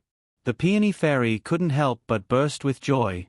The more she looked at this little fellow, the cuter she became. She wanted to snatch Emolien for a hug. "Aya, Crown Prince, you're too stingy. Can't you just let me hug the little stoic?" Scram. Prince Emo rolled his eyes at her rudely, alarm bells ringing in his heart. What was going on? He kept feeling that not only did rotten peach blossoms want to snatch his wife, but they also wanted to snatch women from him. At this time, the 3 thunderbolts that bombarded the 9 stars mirroring the moon cauldron were thoroughly enraged. What was going on? Why was this woman hiding in her turtle shell and not coming out?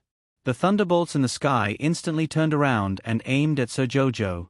The Peony Fairy, who was quarreling with Emolien, abruptly changed her expression. "Oh no. That old geezer, Heavenly Law, is going to attack Jojo. Let it come." Sir Jojo wasn't scared. Arbor bounced on the spot, and in the next second, she covered herself with an eggshell defensive barrier. Then, her whole body emitted a multicolored light, covering her head, wrists, legs, waist, chest, back, and neck. She activated all the defensive spirit tools that could be activated. Everyone was flabbergasted as they stared dumbfoundedly at this female nouveau riche. She really was nouveau riche. If she didn't activate her defensive spirit tools, you simply wouldn't know that the hairpin on her head was also a defensive spirit tool. Emolien twitched her mouth, unable to bear to look straight at her. "Jojo, you're not a coward, huh?" Only then did she shout at Heavenly Law and activate all the defensive spirit tools on her body in the next second. Arbor expressionlessly glanced at everyone and stretched out her small hand, beckoning to the thunderbolts in the sky. "Come." On Paradise Planet, the beasts that were watching couldn't help covering their eyes in unison. "Master, don't you feel like you're courting death?" The little water child muttered weakly. "You're finished. You said that Master was courting death." The little water kid hurriedly rushed over and covered the little dirt lump's mouth. Even though the dirt lump had transformed into a human, it still looked like a black dirt lump, and its little face was full of bumps and hollows. The heavenly Tao was truly infuriated by Arbor. The lightning and fire circled in the sky and was about to rush in her direction. Xiao Mu was on high alert, waiting for this bolt of lightning to descend upon her. However, not at all. Halfway through, the lightning fire bounced back crazily. It had been forcefully twisted in an extremely awkward direction, and it continued to smash into the 9 stars mirroring the moon cauldron. Everyone was dumbfounded.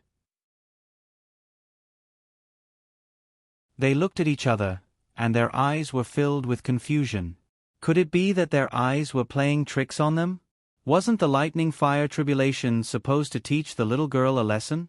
Why did it suddenly shrink back?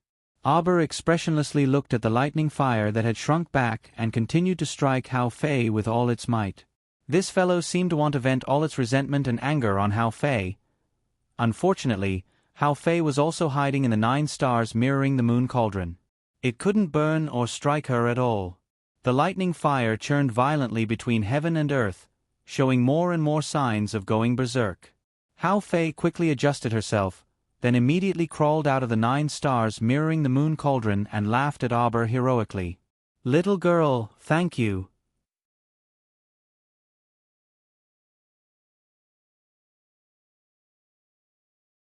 Chapter 33-24. When the Thunder Fire saw that the main character had come out, it immediately did not hold back. It circled and formed a ball of thunder fire, like a pillar of fire to the sky, falling from the sky. With the terrible power of thunder and destroying all things, it swooped straight toward Hao Fei's head. Hao Fei used all her strength to open all the defensive spiritual weapons on her body, followed by a layer of divine power to set up a thick defensive boundary in front of her to resist the thunder fire. At this time, the spiritual power rolling around her body blew up her robe and belt. Hao Fei's white clothes fluttered, hanging above the main courtyard of Fenghua Temple. Her whole person seemed to be shrouded in a layer of light and shadow. She was so beautiful that a group of onlookers was a little stunned. Hao Fei originally had a sweet appearance. She was almost 100 years old, but she did not look old at all. She looked like a beautiful woman in her 30s. At this time she, who was going through the 5 spirits reincarnation tribulation, in the eyes of everyone, had a little bit of firmness with a touch of gentleness. Everything happened in the blink of an eye. The bolt of lightning and fire in the sky smashed into the defensive barrier that Hao Fei had erected with a loud bang. Auber saw with his own eyes that on Hao Fei's outer defensive boundary there were cobweb-like cracks, which were spreading to the surroundings inch by inch. In just a moment, it was severely shattered. Ha ha ha ha ha. Hao Fei laughed wildly, a trace of cold light flashed in her eyes. She held a metal-heavy sword that she had specially found someone to make with both hands to support her swaying body.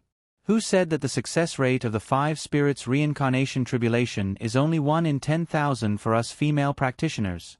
Today I, Hao Fei, will prove to the whole divine prefecture that we women are not inferior to men.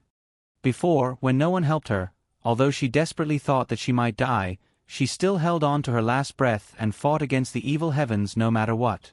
She would fight until she had only half a breath left. She would never admit defeat. Now that even a little girl she had never met before was willing to help her, what was there to be afraid of? She was not holding on alone. All the onlookers, no matter men or women, could not help but feel a trace of admiration in their hearts. Some female rogue practitioners could not help but excitedly raise their arms and shout, "Sister Hao, good job! Sister Hao, we believe that you can get through this hurdle. Sister Hao, Sister Hao." The rolling thunder and fire hovered angrily in the air for a long time. Then, it saw a gap and suddenly turned into a purple and red fire dragon. It roared and bared its fangs and claws as it rushed towards Hao Fei. At this moment, everyone's hearts leaped to their throats. Even the male cultivators who were enjoying the show couldn't help but feel their hearts skip a beat. It was desperate. The lightning fire had taken form. For hundreds of years, no one had ever seen such a scene of a dragon charging straight ahead and being struck by lightning or fire. Who would be able to block such a bolt of heaven's wrath? Sister Hao. Several female cultivators who were close to Hao Fei couldn't help but cry with tears in their eyes. Hao Fei, his soul and body were about to be destroyed. Hao Fei laughed heartily, facing the impending death with a calm face. "What you destroyed was only my body. But it will never destroy the hearts of us women. You've gone too far." Auber roared and pointed at the sky. Prince Mo's expression changed. He didn't even have time to grab his little wife before he saw the little thing shoot out with a whoosh.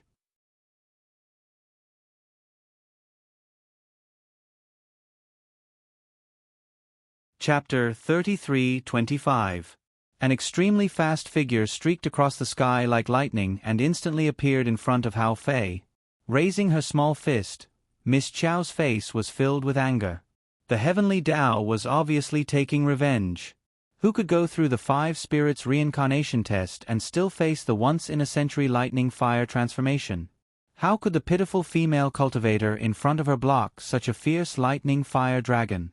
The heavenly Tao, this old thing, even if it had the intention of destroying this female cultivator and wanted to kill her.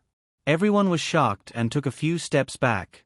Everyone knew that when others were going through the 5 spirits reincarnation tribulation, they could indeed ask others to help them from the periphery. But if they really interfered in the tribulation of others and blocked the lightning and fire for others, the person who was going through the tribulation next might be even more unlucky. Only Mo Lien was really frightened and hurriedly rushed to the little fellow's side. Under everyone's watchful eyes, the lightning fire that had transformed into a dragon directly grabbed at Hao Fei's head. Hao Fei was also shocked and subconsciously wanted to push Arbor away. However, right at this moment, everyone was once again dumbfounded to discover that the lightning fire of heaven and earth that was baring its fangs and brandishing its claws above Hao Fei and Arbor's heads, its dragon whiskers could almost touch Arbor's little face at a close distance. As if constipated, its body brushed past the 2 people's heads and rushed over with a whistling sound. The dragon shape also gradually dissipated. There was complete silence. Everyone couldn't help but reveal an expression as if they had seen a ghost. Just now, the lightning fire seemed to have gone crazy and didn't attack the little girl. It even changed its path very unnaturally midway, which already made everyone feel that it was a little ridiculous. But most people felt that their eyes were playing tricks on them. The lightning fire could still choose to attack people? That was impossible. But now, they saw it very clearly.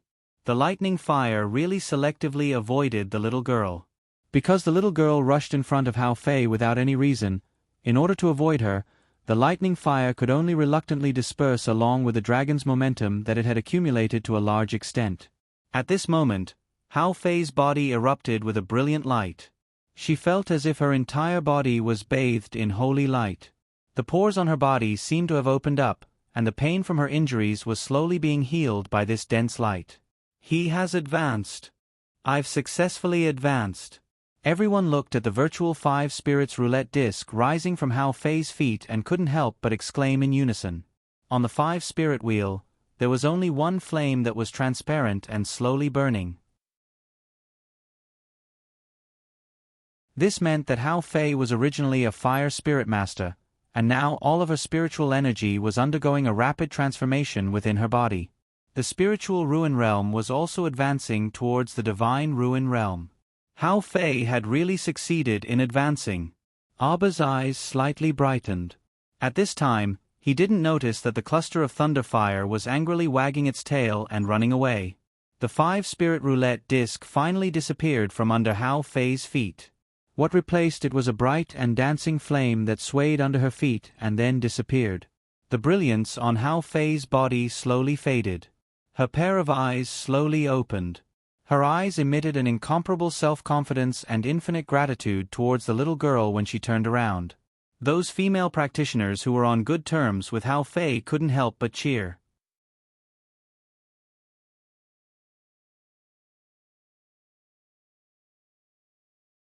Chapter 33:26. Sister Hao. Sister Hao, you succeeded, Sister Hao. You've really succeeded. The female cultivators surrounded Hao Fei and cheered. They were so excited that it was as if they themselves had advanced. The eyes of these female cultivators were slightly moist. It was the realization of life and death. They also felt proud and moved for their sister Hao. They felt that Hao Fei's success meant that these female cultivators who worked hard to cultivate had a glimmer of hope and hope. Sister Hao had worked so hard and succeeded in breaking through. Perhaps they should not continue to muddle through their days. In life, one had to dare to fight and fight. Only in this way could one say that one's life was not in vain at the end. Hao Fei was not as optimistic as them. She knew very well that if it were not for the little girl's help, perhaps she would have already died here. There were many people in the crowd who silently memorized the young crown princess's face. They hurriedly returned and sent people from their families to inquire about who this girl was in the imperial capital. These people were all very excited. Today's scene made them deeply discover a strange but very legendary thing. This little girl could really rebuke the heavenly Tao. It was true. It was not good luck, nor was it some dog shit luck. The little girl had rebuked the heavenly Tao twice, and the thunder fire did not dare to attack her. It should be said that the thunder fire would go far away when it saw her. So, from this, it could be inferred that if they asked the little girl to escort them when they were going through their tribulations in the future, these people were inexplicably greedy and excited at the same time. They all set their sights on the little girl. Hao Fei turned around and was shocked. Where's the girl? She didn't even have time to thank that girl properly and have a proper conversation with her. Such a great kindness naturally could not be repaid with money. She made an impromptu decision in her heart. But when she looked back, the little girl had already left at some point. Just now, there were too many people and a group of people came to congratulate her. She really could not turn around. Now that the little girl had disappeared, she could not help but become anxious. If she did not repay this great kindness, how could she be human? Sister Hao, don't be anxious. Look at that girl's clothes from Nikhang Market. She must be a rich and noble person. We will send people to ask around now. The little girl's current situation was not good. After Hao Fei was surrounded by a group of people, Sir Jojo was packed up and thrown into the carriage by Prince Mo. On the way back, Prince Mo's handsome face was tense, and his entire body was emitting a single word, Chi. The little girl obediently sat in the corner of the carriage. She lowered her head and looked at her 2 little fingers. Chow Chow's lotus was angry, and very angry. Now that she had calmed down and recalled what she had done, she immediately blushed with shame. Just now, when the thunder fire had transformed, she had rushed forward as if she was seeking death, blocking the thunder fire for a stranger. It was not that she was a righteous person, but at that moment, this little fellow was inexplicably certain that the lightning fire would not dare to land on her. As it turned out, her guess was right. Therefore, she wouldn't do anything stupid that she wasn't confident in. But Jojo's lotus didn't know that the situation at that time was so dangerous. When the thunder and fire came crashing down, they might not even have a corpse left. Lien was worried because of her instinctive fear.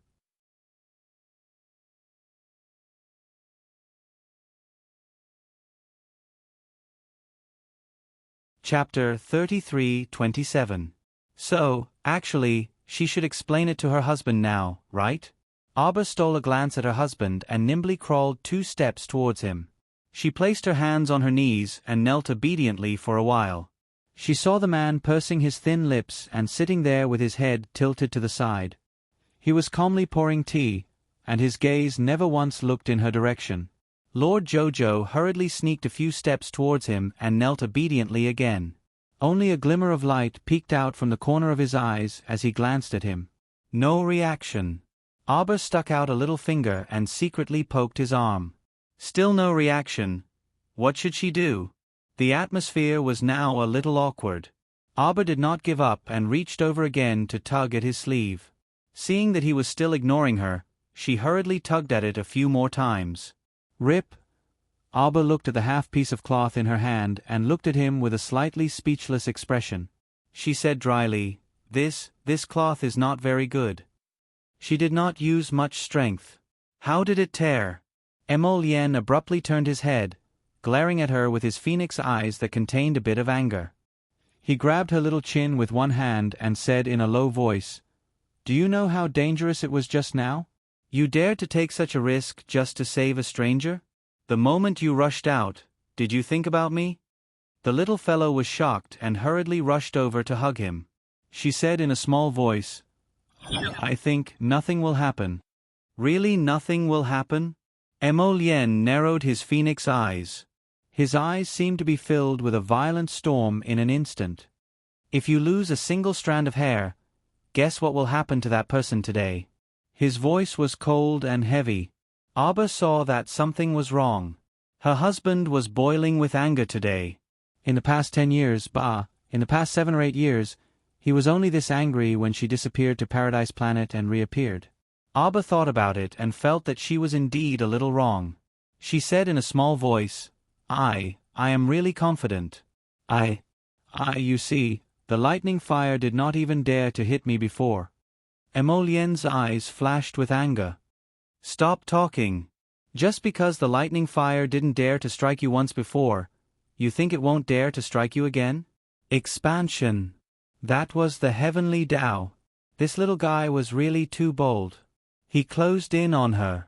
He was only inches away from her, but she could clearly see the anger in his eyes. The little guy swallowed his saliva and felt that the situation was a little serious, but he still answered obediently, I feel that it doesn't dare to hit me every time. I just don't dare to. Emolien gazed at her deeply before asking in a low voice, guess what I would do if something really happened to you? Although his voice was light, it felt a little heavy.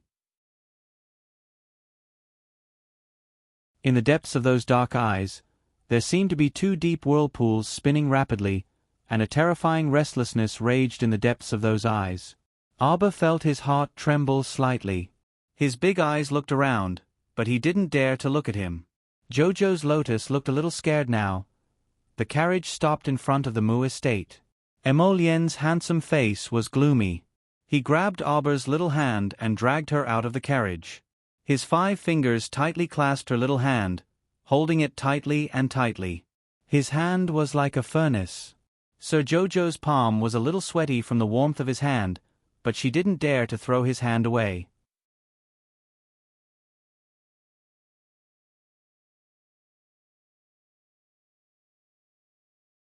Chapter 33:28.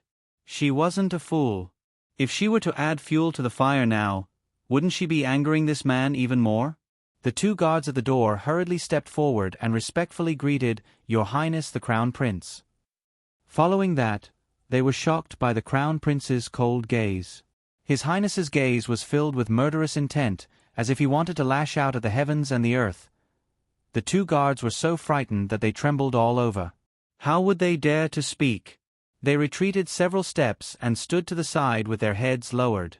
Emolien held Abba's small hand and strode towards Jade Orchid Court. Sir Jojo's steps were small, so he could only run after him. As they ran, the little Jojo Emperor got a little angry. Sir Jojo had already explained, so why was this fellow still angry? Abba tugged at his hand forcefully and angrily wanted to throw him away. However, that man held on tightly without any intention of letting go. He even turned around and glared at her with a warning, You're not allowed to throw me away. He exerted some strength and pulled Miss Chow to his side, securing her in his embrace. The 2 of them had just entered the door and walked a short distance in front of the corridor when they tugged at each other. There were many people coming and going here, but when they saw His Highness the Crown Prince's angry expression, all of them were like mice that had seen a cat. They were so frightened that they retreated several steps and shrunk their heads. No one dared to go forward and provoke him. Meanwhile, Mu Ruian, who was hiding at the corner of the corridor, was secretly delighted. She was so happy that she couldn't wait to shout out loud. Heavens! His Highness the Crown Prince was finally tired of the Crown Princess? This must be because the little Crown Princess's unlikable personality had angered His Highness. She deserved it. Mu Ruian lowered her head to look at herself and urged the servant girl beside her, Quan, help this miss take a look. Is the hairpin on my head crooked? No, Mississippi. Quan looked at her miss in astonishment. She didn't understand why Miss would suddenly ask such a question. Mu Ruian pushed her hand away and took a deep breath. Just as she turned out of the corridor, she wanted to walk towards the young and handsome Crown Prince. She saw the Crown Prince pick up the little Crown Princess with one hand. His face was full of anger as he pressed down on her little face and kissed her hard twice. Mu Ruian was dumbfounded. The smile on her face instantly froze. The servants hiding under the eaves of the corridor lowered their heads, not daring to look around. The young crown prince consort angrily used her sleeve to forcefully wipe her small face as she angrily shouted, "What are you doing? You're not allowed to wipe it." His face was filled with anger as he grabbed her sleeve and forcefully pulled her little hand away. Abba's eyes widened as he stared at the man who wanted to rebel. He deeply felt that his majesty as a little emperor was being challenged. "Stinky Lotus! Put me down!" With her in his arms, Emolien strode towards the Jade Orchid Court. When he passed by Mu Ruian, he didn't even give her a cold glance. His entire body seemed to be covered in frost as he brushed past Mu Ruian. Mu Ruian twisted her handkerchief with both hands, almost tearing it apart. She was so angry that her face turned ashen. "Miss, what's wrong with you?" Quanner looked at her miss in confusion. "Let's go." Mu Ruian turned to leave, the anger in her heart continuously rising. The more she walked, the more anxious she became. When she rushed into the Fifth Branch's courtyard, her entire person was shrouded in anger, wishing that she could explode.